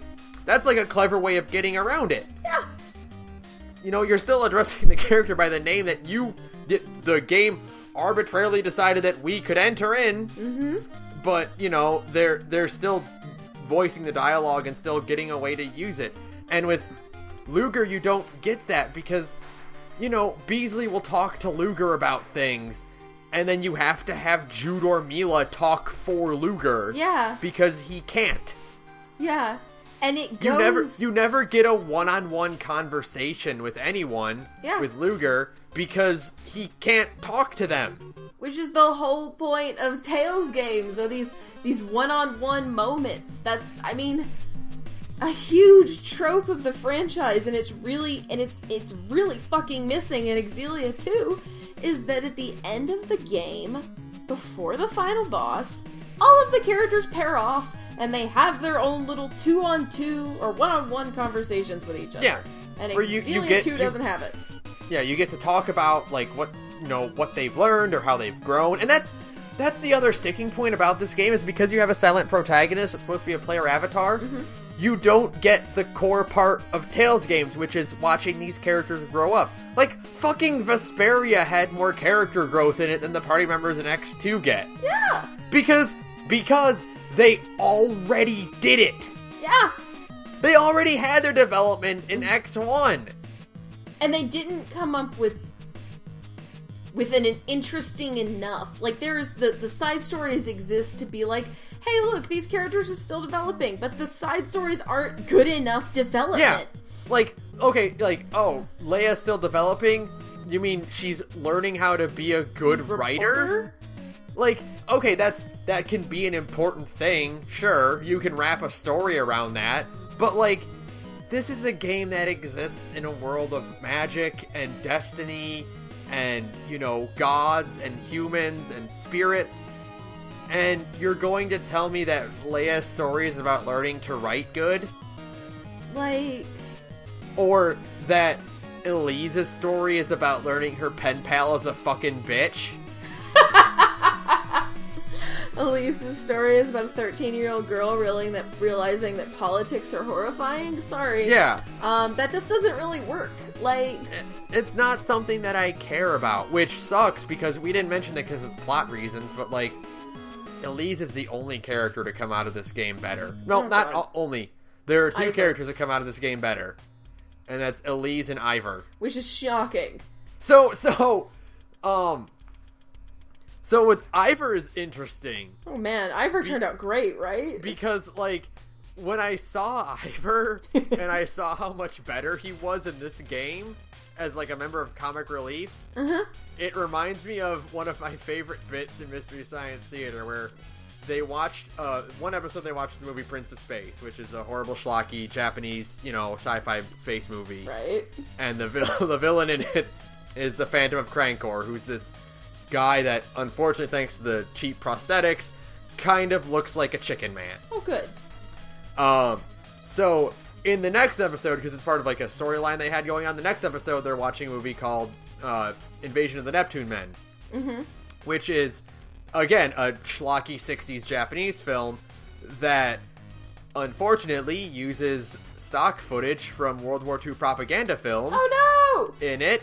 Oh, no, that's really unfortunate. Which is very insensitive and unfortunate, and, you know, as a result, like, out of character, the writers hated this movie a lot because of that sort of callousness. So there's a point where the characters are like, in one of the sketches, they're despairing the fact they have to watch this movie and it's still going on, and they get invaded by Crankor from the previous film. Right. And instead of being, like, intimidated or annoyed by him, they're, like, overly relieved to see a familiar face in this trying time. Yes. That's and, like, awesome. That's exactly what ended up happening with Ivor. Where you're, like, where you have these characters who have become shallow robotic puppets who lack any of the familiarity or depth that you've got used to in the first game. Mm-hmm. And then you see Ivor, who is still being a butt monkey goofball. But he's so much better. Is getting no respect and is being a total asshat about everything. But it's so welcome at this point because I don't know what it was about it, because he's acting pretty much the exact same. So I don't know if it's just the different context makes it better or what. But, like, I was actually laughing at Ivor being a dumb fuck. And because in the first game, I mean, we fucking hated Ivor. I couldn't fucking stand Ivor. But I think what it is that Ivor kind of seems to have really come into his own as just, like, instead of being like, Lady Mila, I'm obsessed with you, he's really just more like a goofball who's just trying to, like, find where he should be in a world without Lady Mila. And you kind of understand that, because it's like, oh, well, he didn't find his purpose the way that Jude did at the end of X1, so he's still kind of flailing. And because of it, you know, he just comes across as, like, again, I bring this up a lot in this podcast, he comes across as very genuine in a game full of completely fake robot people. Yeah, and you know, he's... Another thing is, I kind of just realized this is, like, in this game, his goofball, you know, dumbassery is actually a benefit to the party and not a hindrance like it was in Yes. X1. He helps. Yeah, he drops in to give Luger his new gear or to fight in certain points. And like the part in is it Jude's story where he shows up to help fight the golems? yeah, the end of Jude's story Yeah. has him showing up to back Jude up. And it's that's a lot of fun. Yeah, and you're like, oh, I'm glad Ivor's here, which is weird coming from X1. Right? Where you were like, no, Ivor, go away, you're ruining everything, like always. And he just is such a welcome breath of fresh air, because it's like his development was a positive thing, and he goes from being a hindrance to being helpful. Which is another example of, like, this game fucks up the writing for these characters so bad that it makes a bad character good. Exactly. Like, you fucked up so bad that you took a character that we didn't like and made him good. You made him like likable and normal, endearing and fun. And like, I would rather have Ivor in the team than like Gaius or Muse. Oh fuck, right? Like, Ivor is actually a fun character in this game. You know what? Yeah, give Ivor the side story about meeting a bunch of high schoolers. Oh shit, right? Because, Holy like, shit! He wouldn't know how to handle having a bunch of weird friends, and it would be kind of interesting to see how he reacts to hanging out with normal people. Because he was raised to just be like Mila's acolyte or her handmaiden. And like, you know, it'd be this cool, interesting mix of just like, instead of a grown-ass man hanging out with a bunch of teenagers, I mean, Ivor's Jude's age. Like, that's the deal, is that Ivor is also a teenager, and he's never had friends his own age. And so it would have been cool. It's like, hey, you know, welcome to Olympios, where you can just kind of hang out with some other dudes your age, and they get up to some shit, you know?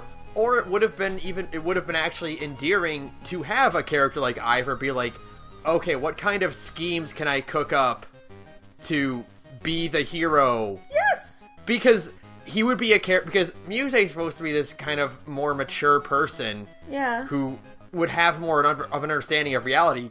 And that's why it comes off as so awkward for her, is because, like, she should know this wouldn't work. Yeah, exactly. But a guy like Ivor, who was kind of an antagonist in the first game and, like, doesn't understand a lot of things, would try to...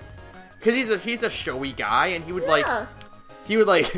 I need them to like me, so I'm going to, you know, come up with a trick that will make me look to be the hero, and, like...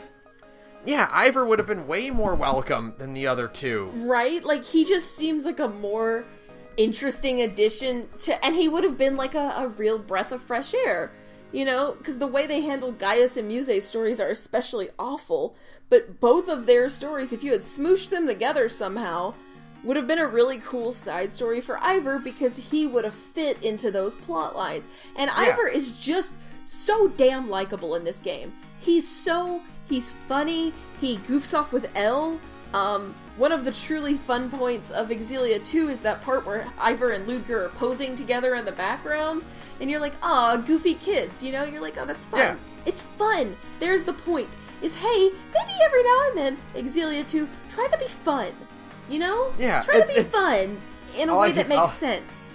All I can think of is that point in the Flank reviews where, he talks about when Jar Jar reacts to getting to go back to Naboo. Mm-hmm. And he, like, has this, like, freak out where he starts yelling and you know, hollering around. And he's like, oh, that's right. I'm watching a movie with characters in it. Yeah. Like, after all of this boring, stilted dialogue and dreariness, like, oh, yeah.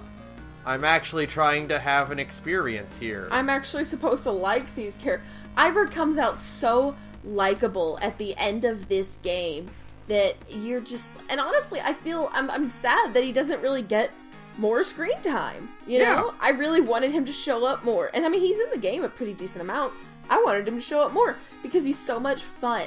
You know, he goofs off with Elle, and he still gives, you know... Like, the one part that's actually kind of funny at the beginning of the game is when Ivor tries to spring a surprise attack on Jude, and Jude just punks his ass like he's nothing. Yeah. And they're both like, "Hi, Jude. Hi, Ivor." You know? Yeah. Like, that's exactly. funny. It's amazing what you can do if you just remember that these games are supposed to be about likable characters. And like, there is another, you know, the other character comes out of this is Elise, really. But that's only because, like, her side story kind of sucks. Yeah.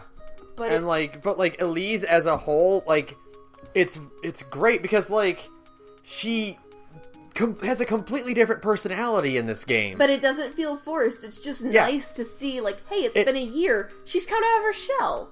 So, yeah, well, like, and, like, you know, it's a year is different. When you go from, like, 15 to 16, it's not a big difference, you know? But, like, 12 to 13 is a pretty big step up. Yeah.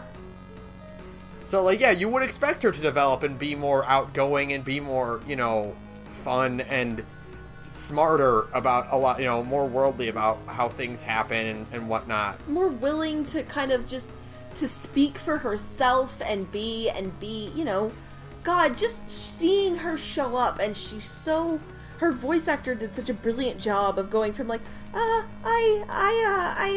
being... the change in her voice Yes. from being like, you know, quiet and meek to actually sounding more like a regular teenager was great.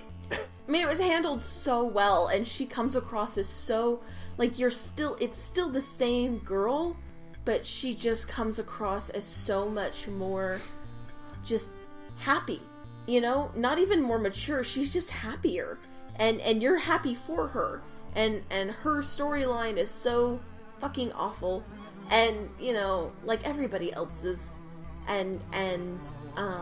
but at the same time, it's just so nice to see Elise get that development that she sorely needed.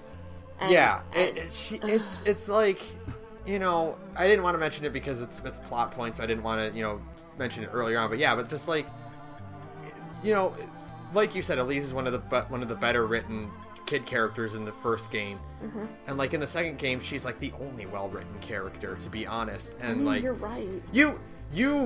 I know you don't like the reappearance of Tipo. I don't. And I completely understand why, because yeah, it is kind of a rollback of her character. And like, that's one of the things, like, a lot of these things feel like rollbacks. Yeah. But to me, that's not one of the sticking points I have. And I mentioned it to you yesterday, like a couple like theories about it is that like Elise keeps Tipo around because that way she can kind of get away with saying weird things. Yeah. Because it sounds better when it comes from a puppet. Yeah. But I thought about it, and as someone who does have anxiety and like depression and, you know, ADHD, I kind of see it as like how do I put this? Just give me one. Let's see. Like, Tipo is more like medication than like a crutch for her. Yeah, I feel that. Like yes, she doesn't need Tipo, and like, you know, she's learning how to speak for herself. Yeah. But there's nothing wrong with keeping him around to help her out. Yeah. Like, she's very clearly grown as a person. Yeah. Yeah. And like, there's no doubt about that. But like, I completely understand if she still does feel like she kind of needs someone around, like something like Tipo around to help her out. Yeah. And like, I know it's like, you know, it's kind of like a weird sort of realistic approach to it, but I completely understand, like, you like don't think that Tipo should have been around at all, because it kind of undermines the last cutscene bit in X1. Yeah. I just see it more, like, I get where you're coming from for sure, but I just see it as like from like a story standpoint, it just seemed like, oh, well, Elise, you know, when I was a child, I thought of childish things, but when I became a man, I put away my childish things. Yeah. You know, and I totally get that. Like, yeah, you're supposed to be like, well, she doesn't need Tipo anymore, and they they had to bring him back because he's the mascot character and she needs him to fight and they need to come up with some reason to do it. I think and like, yeah, I get that. I think it's just like, I mean, I obviously, you know, it's like, yeah, she's a kid with some serious social issues because she couldn't even speak to the researchers at the Labari Institute without Tipo to do it for her because she was such a poor, traumatized little mess of a child. And I get that, obviously. So yeah, of course. But just as, like, it kind of undermines the end part. I mean, all of but it just goes back to how Xillia it's one of those things where if X2 were a better game and didn't constantly do this, you would see T-Bone and be like, okay, that's fair. Yeah, you'd be like, yeah, that's cool.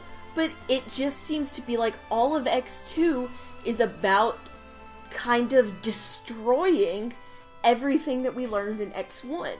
Yeah, exactly. So having Tipo there, if the rest of the game had been good and Tipo was there, I could have accepted Tipo. You know, I've been like, oh, okay, well, she still needs Tipo every now and then because one, yeah, Tipo is her caster, or is her casting device, and two, like, yeah, she still, like, can't always talk for herself because she's still awkward about it. It's only been a year. You can't expect a complete 180 in her personality in a year. Exactly. But as it stands, the whole game seems to be about a fundamental misunderstanding of the theme of Xillia 2. So, having Tipo there just seems to further that. You know? Where it's just like, oh god, they've missed the point for every single part of Xillia 1. Like, how do you do that? How do you do that? That's my, like, if like, the rest of the game had been good, I wouldn't have cared. But the rest of the game isn't good, so, like, I just find more reasons to hate this game. And I never run out, honestly. We've been talking for an hour and 50 minutes. And I still have two major points I want to talk about. Oh boy, bring it on. Let's just do it. Let's just get it all out. Okay, so the first one I want to bring up is, oh my god, have you ever seen a more blatant progression blocker in a game? Ever? Than the debt mechanic? Oh my fucking god. So here's also the backwards thing about this. The debt mechanic is like my favorite part of the game. Because it's the part of the game where I get to ignore the story and just get in fights. You just get to play. You just get to play the game, and it's fun. You don't have to think about the story. You don't have to think about how shitty all these side stories are. You're just like, yeah, fuck yeah, let's go out and fight some big... Because, like, the best part of Xillia 2 is its fight mechanic. And the best way to clear the debt system the fastest is to go fight the big monsters, right? Like, yeah, and get the gold or do the jobs that, you know, require you to get in 10 fights to get 10 wolf assholes. Yeah, exactly. And, like, if you didn't Go get me some spider scrotums. Yeah, or, you know, some pig nipples. Yeah. But, like, if you didn't even want to do that, like, the fastest way to clear the debt mechanic is, on the job board, there are, like, they don't call them giganto monsters in this game, but they're the big... But whatever, they're the big boss monster. The big fuck you boss monsters. Them. That's the easiest way to make money in the game if you just want to clear... like, boss fights, right? If you just want to clear the debt mechanic and move on with the story, the easiest way to do it is just to go fight these big monsters, because you get a big payout for each one that you beat. That is the best part of the game, because those bosses are all unique bosses. I mean, some of them are recycled from X1, because everything in this game is recycled from X1. Yeah. Some of them are new and unique. Good for you. But they're fun, and they're challenging, and you get to play the mechanics. And there's different bosses have different shticks to help you beat them, you know? So they're kind of challenging and fun. Yeah, they encourage you to try different things, and, like, it's really, really fun. And that's why, even though if in any other game, if I saw a progression blocker as obvious as that, I would throw the game in the garbage. Absolutely.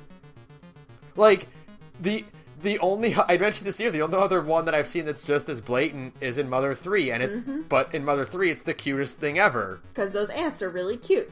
Yeah, which it's the point very early on in the game where you're prevented from going to a different area because there is a trail of ants walking across the street, and Lucas doesn't want to accidentally step on them while walking. And it's cute and fun. And it's not a massive debt system that is just like, no, stop everything you're doing, go grind. It's so horrible the way they implemented it too. I think the worst thing in a long laundry list of horrible things that Xillia 2 did, one of them is breaking it up into chapters.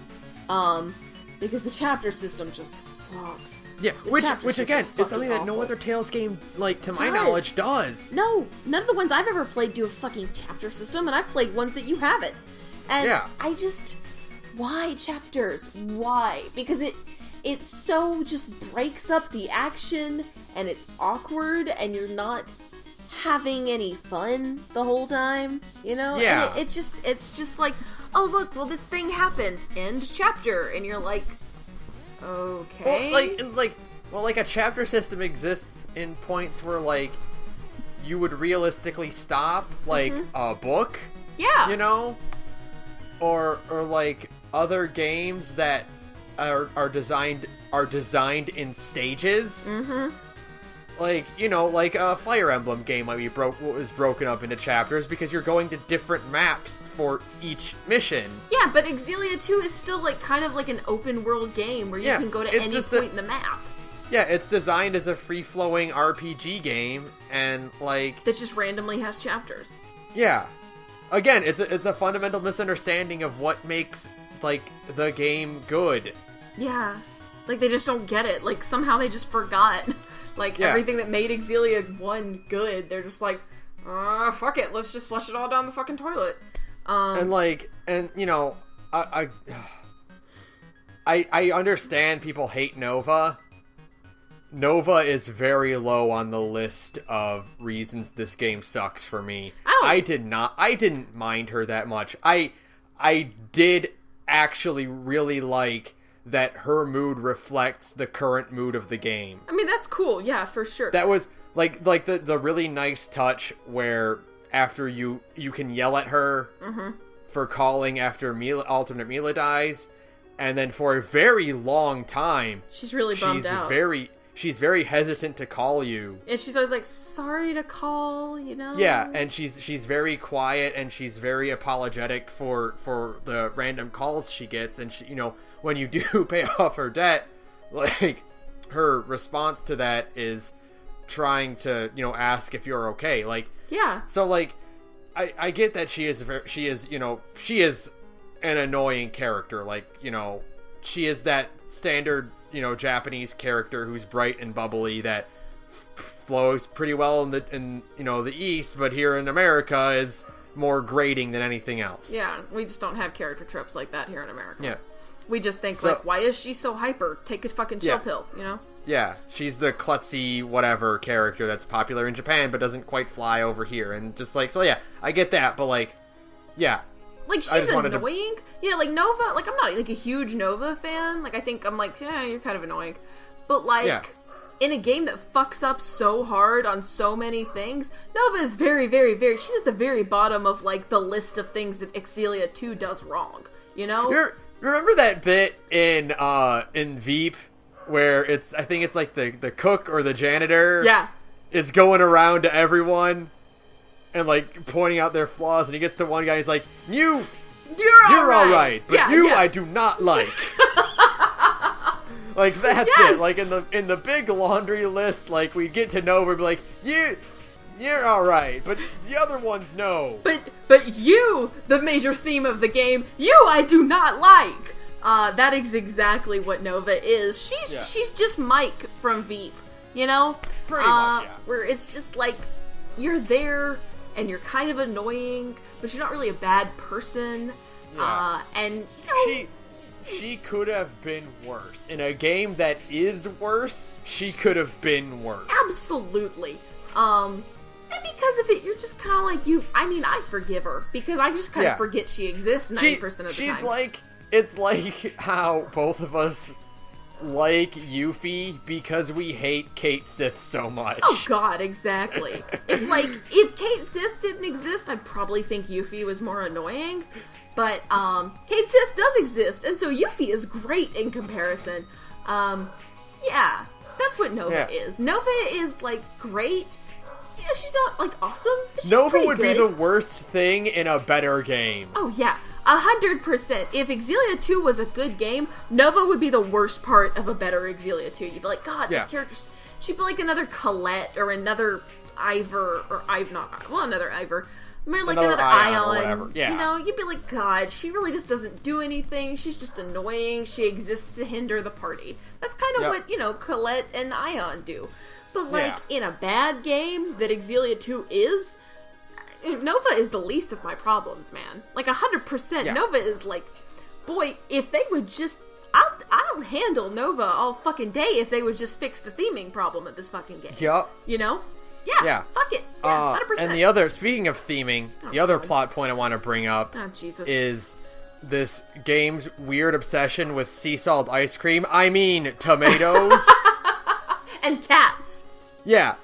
Like, you know, and like, you know, again, as a major Kingdom Hearts fan, I'm sure I'm going to get like, well, dude, you like Kingdom Hearts, but they do the same shit.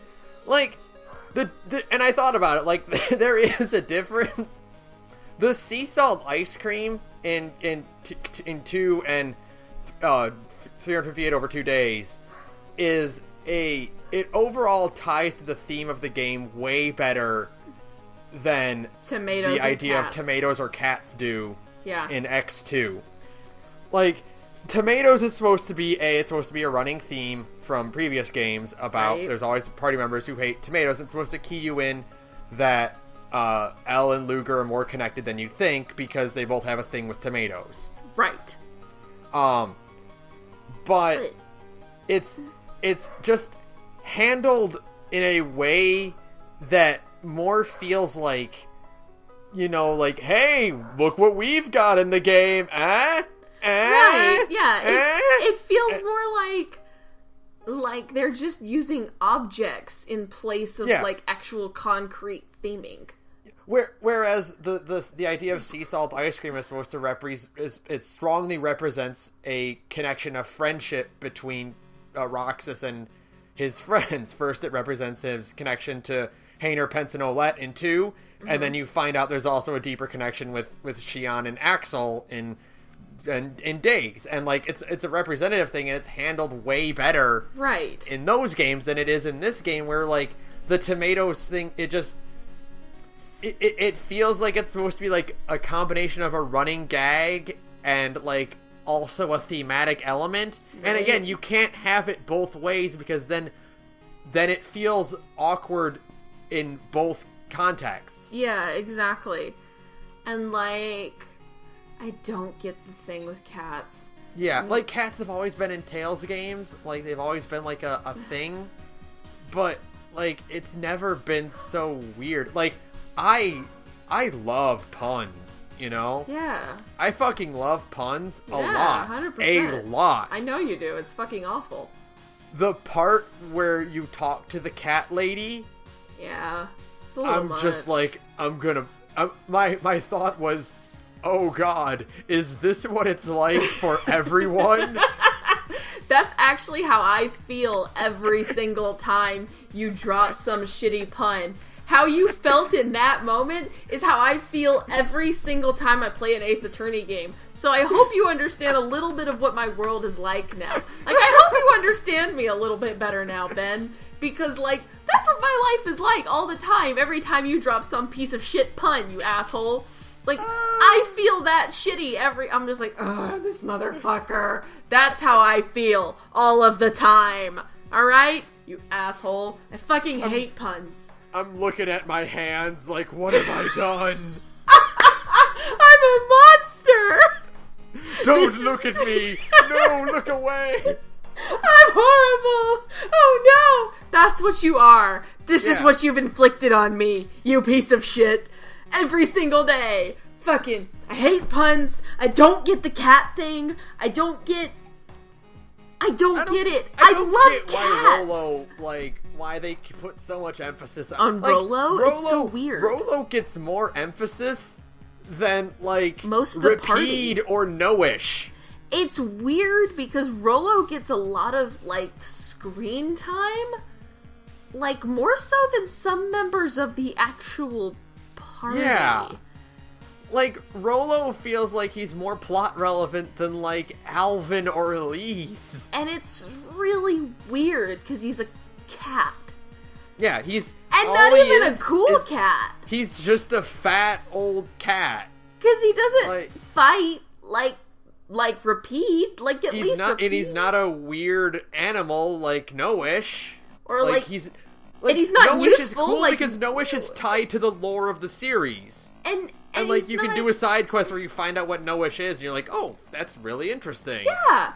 And he's not, like, useful. I mean, like, Mew is annoying, but at least Mew has a purpose. Like, and Mew ties to the central plot elements of the game. Of Abyss. Yeah.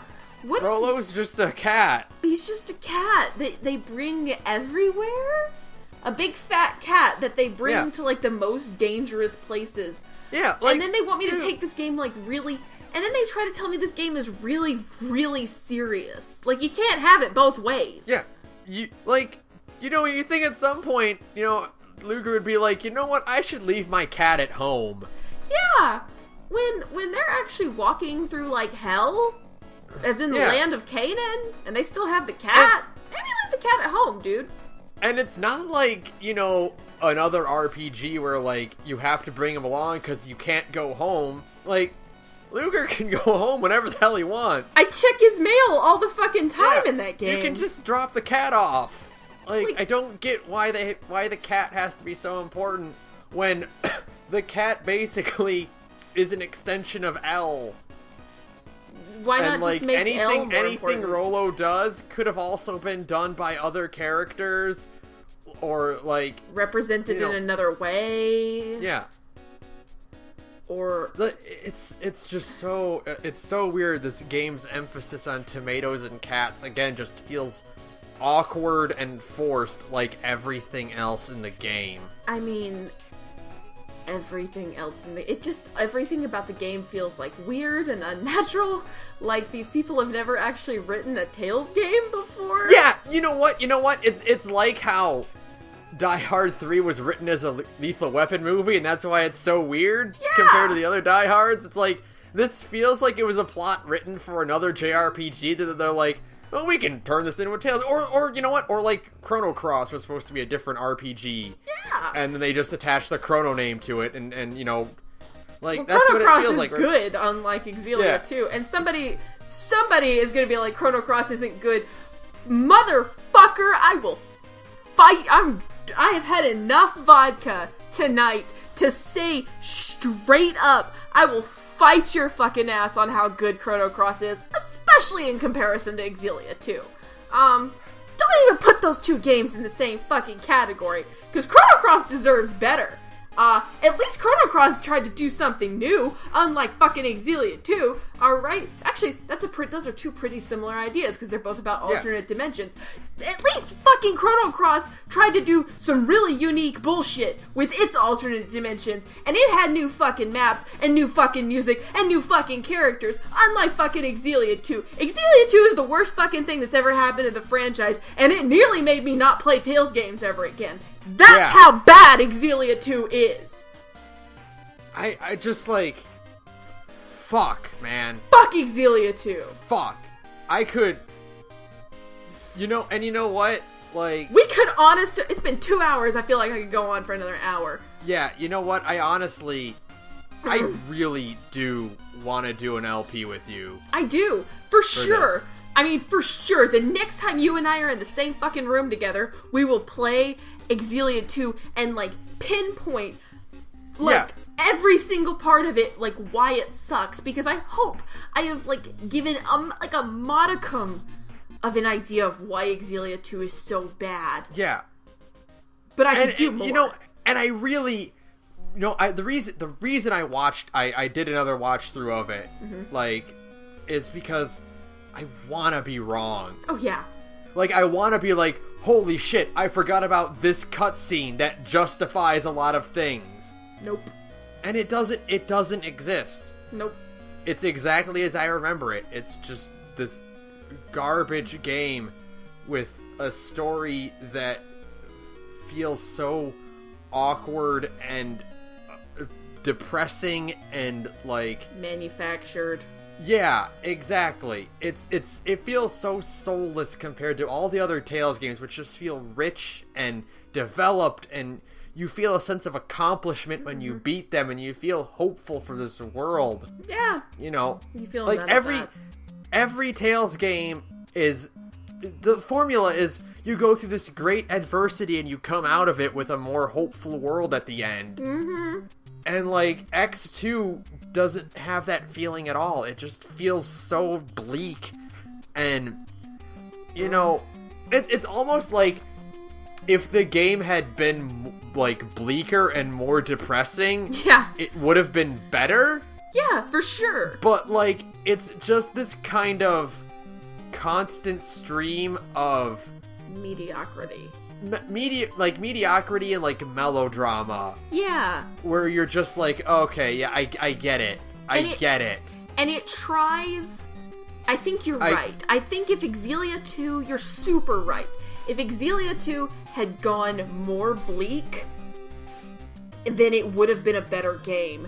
Because, as it stands, it's weird to have the character... Right now, it's a really weird place where the characters do a really fucking horrible thing where they destroy an entire world of people with lives, and then they try to go have hijinks and write newspaper stories and find, you know, goofy ways to make Mila's friends like me, and Gaius hangs out with high schoolers and all this stupid shit, and then they do all this bleak shit. But if it had just been like 1000% just go full on, like, if we had seen these characters who ended the first game on very positive notes, and we had seen them like get dragged through the mud and like try desperately to regain what they once had, like that would be way more interesting. I'd probably be more bummed out at the end, but at least it would be something completely new.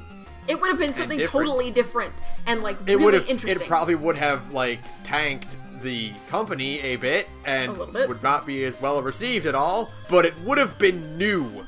And as it stands, Xillia 2 does next to nothing new. Yeah. It has no new character models except for a handful of new people. It has very few new areas. It literally exists for the sole purpose of recycling 85% of the original games. Actually, beg your pardon. It exists to recycle 100% of the original game's assets, and then adds a few new things on top of it, and tries to tell me that makes it an adequate sequel. No, sorry Namdai, you fucking failed. Like, it's one of those things where, like, it feels more like a spin-off than Dawn of the New World does. Mm-hmm. Like, and Dawn again, of the New World is, like, majorly just a spin-off. Yeah, Dawn of the New World is not a good game. Like, I'll be honest, like, it's not even worth mentioning. It's not even worth doing a podcast about. Like, I played it from start to finish. There were parts of it I enjoyed, there were parts of it I didn't enjoy, and there was a lot of parts where I thought were just kind of okay. Yeah, it's not a game where you're like, Sarah, you need to play this, you know? But, it tried, and it did something new, and it had a pretty interesting main character who went through a lot of development and didn't quite fit with the rest of the world, but he kind of didn't need to because he was supposed to be an outsider kind of thing, and it introduced a handful of characters that were actually interesting and exciting, and it did something new with the recurring characters, and it felt like an actual continuation of their story. And then X2 just feels like a completely different game that they copy and pasted the assets over. Yeah, 100%. Like, that X2 does all of the moments in X2 where you think you're gonna get something. Because I brought this up with you a lot. God, we've already talked for almost 2.5 hours, so I'm gonna try and keep this brief. Yeah. The moments in X2 where you think you're gonna get something like maybe new and interesting about the old characters. Like, for example, in Elle's world, I thought we'll get to see a new Drizel. Because it's 8 years later and Drizel's gone through, you know, by the time in like the normal timeline, Drizel's already gone through this really traumatic thing where she's had her brother murdered. And she's obviously a different person for it. But she's trying to still be like her happy self. But in Elle's universe, Rowan's also been murdered, and her, like, kind of surrogate daughter has been murdered. because, she's raising Elise at this point, in Elise's storyline. So, like, this really fucked up thing has happened to her, and you think, like, I'm gonna get a chance to see something new and unique. I'm gonna get a chance to see a different version of Drizel than I know. She'll be 8 years older. We'll get to see this, and it'll be this cool opportunity to have an insight into this character, who's just a side character, but who's a pretty cool little side character, and we'll get a chance to understand her, and as a result, the world around her better. You'll get to see you'll get to see Cherylton in a new way. Nope. Drizel has confined herself to her manor, and otherwise Cherylton is completely unchanged. Yeah, the party, like, even flat out brings it up. Mm-hmm.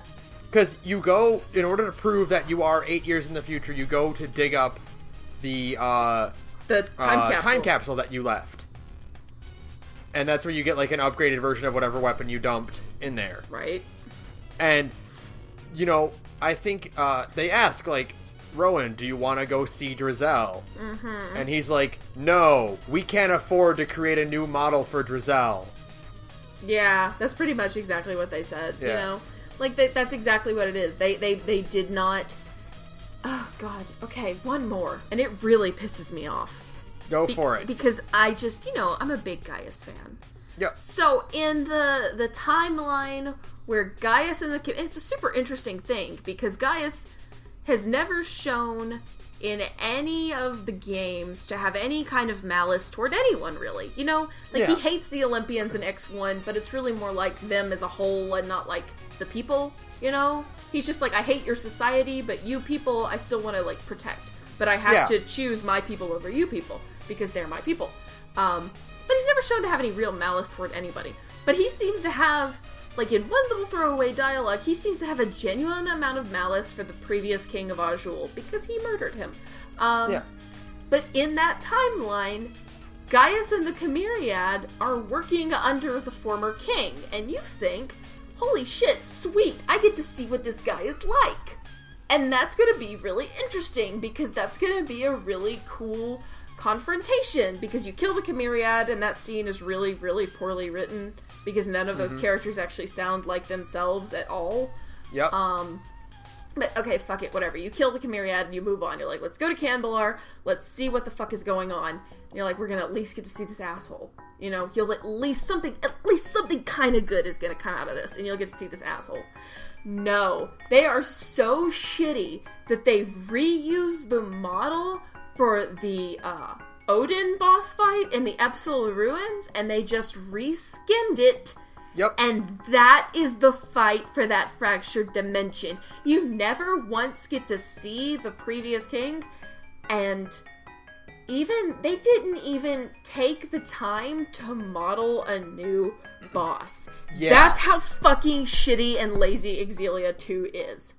That's fan game levels of laziness. Exactly. Not laziness. Fan game levels of, like, ability. Yeah, because fan games are not lazy. Fan games are just working with what they've got.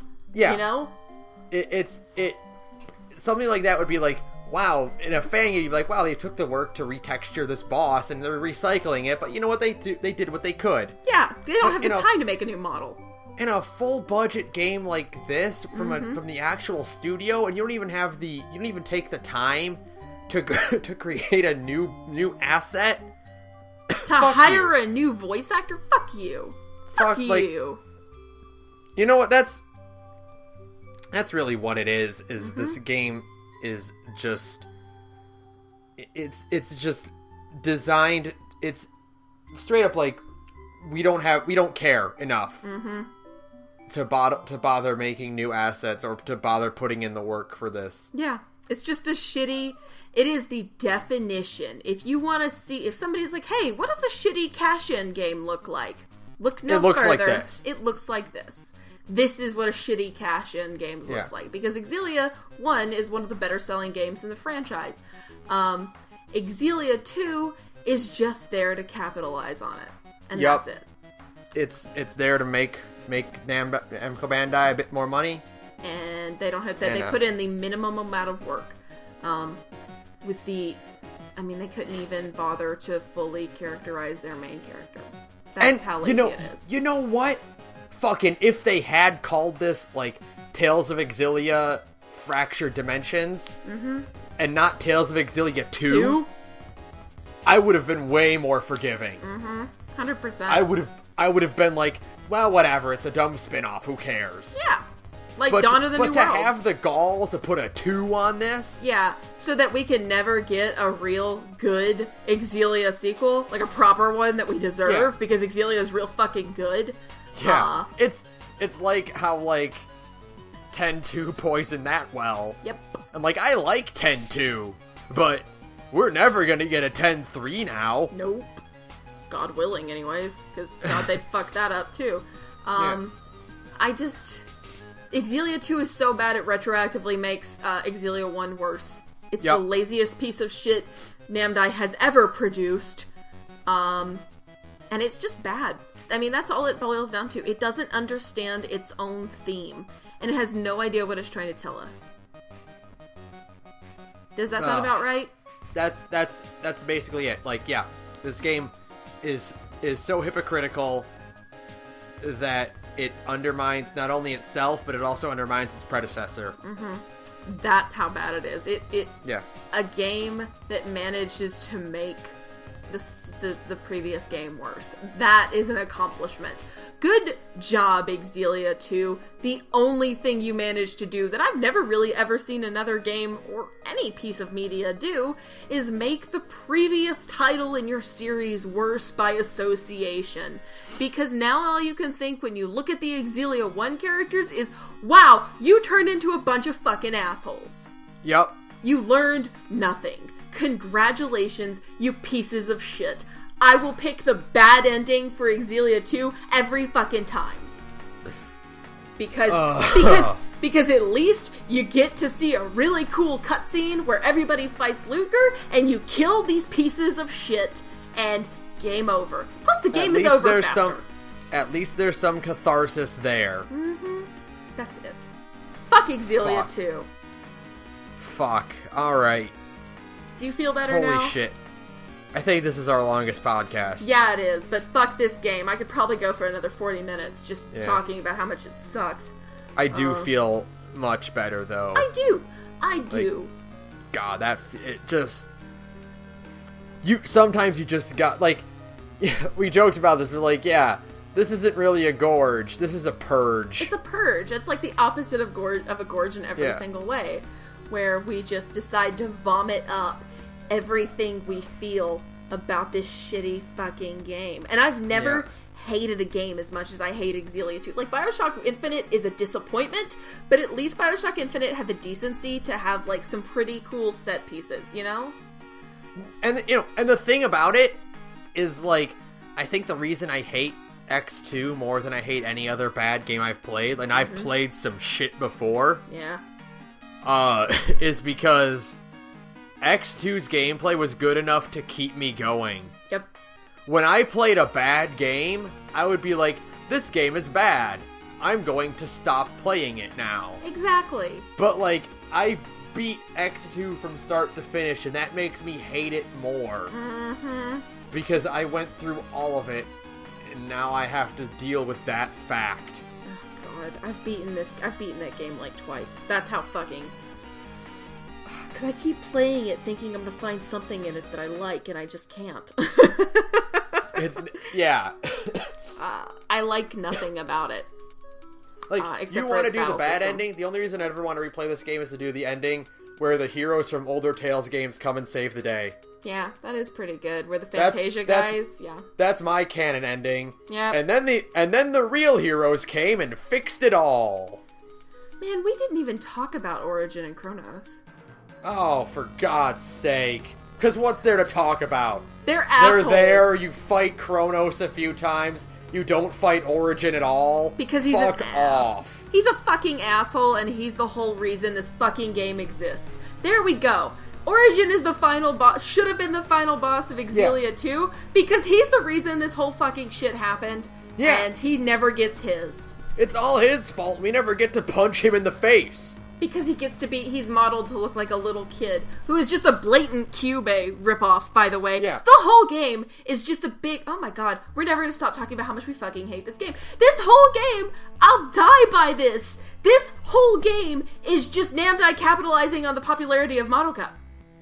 Because they have fucking Madoka costumes in it! They've got fucking Madoka costumes in it. Kyubey is like Origin is like a weird, fucked up Kyubey, and it kind of mixes with Kronos a little, because Kronos is like the asshole part of Kyubey, but like Origin just straight up looks like Kyubey. Then there's the fact that there's magical girl transformations, and overusing your magical girl transformations turns you into the monster that you were originally trying to kill. And there's even an epilogue part where the main character / Madoka and or Luger has vanished from existence as we know it, but then like their like surrogate time traveler friend, as in El or Homura, is what's left over, and they get to exist in a new world, and we need a fucking rebellion in Xillia 2 to show up and shake this shit up and be like, hey, fuck you.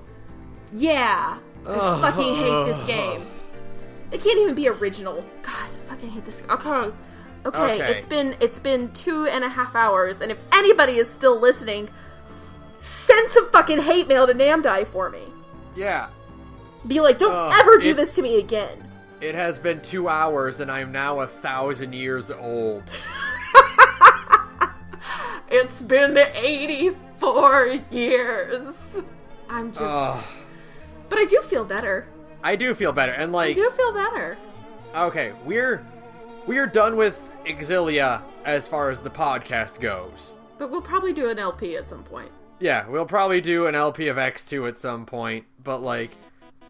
Between the two of us, we're not done talking about how much we hate X2. Oh god, no. But as far as the podcast goes, we're done, and hey, we're done with Tales games until we get through Xillia. And Berseria, yeah. Yeah.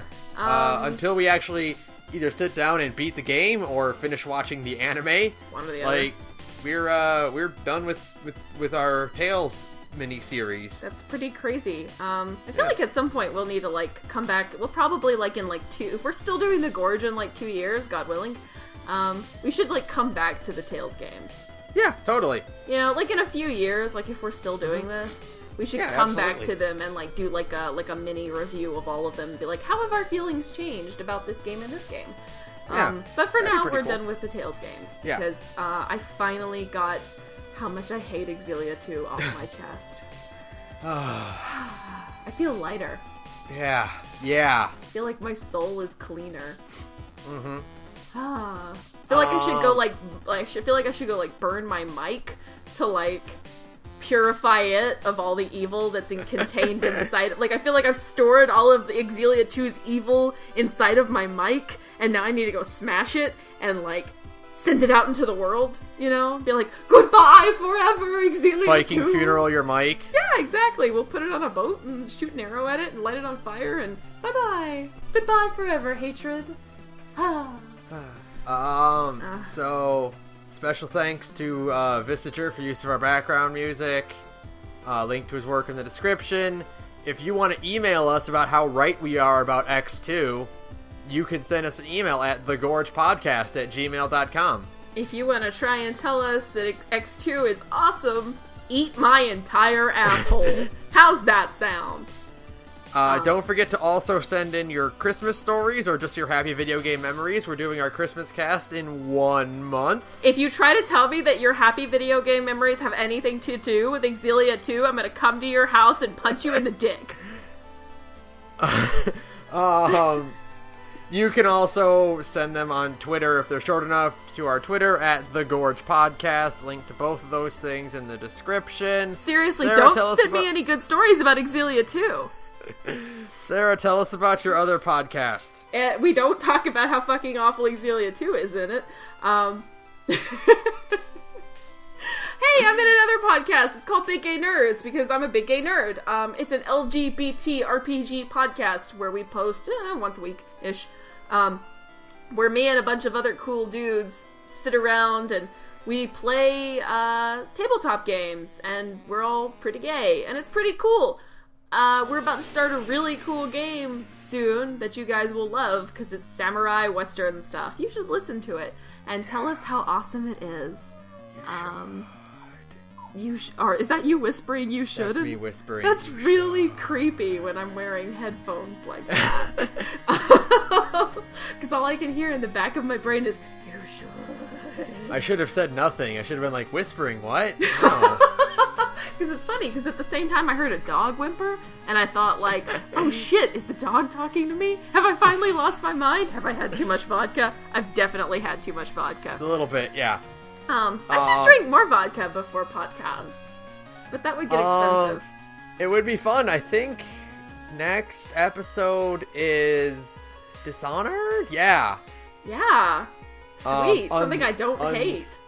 Unless we put MKX in there beforehand. At some point. We need to get that the next episode will be Dishonored 2. Sweet. Dishonored 1 and 2, actually. Is there anything else? I feel like there was, but I don't think so. No, okay, no. I think we did everything. Yeah, that'll do it for us then. Cool. Hey, Ben? Yeah? Fucking Xillia 2! Fuck Xillia 2. Good night, everyone. Good night, everyone.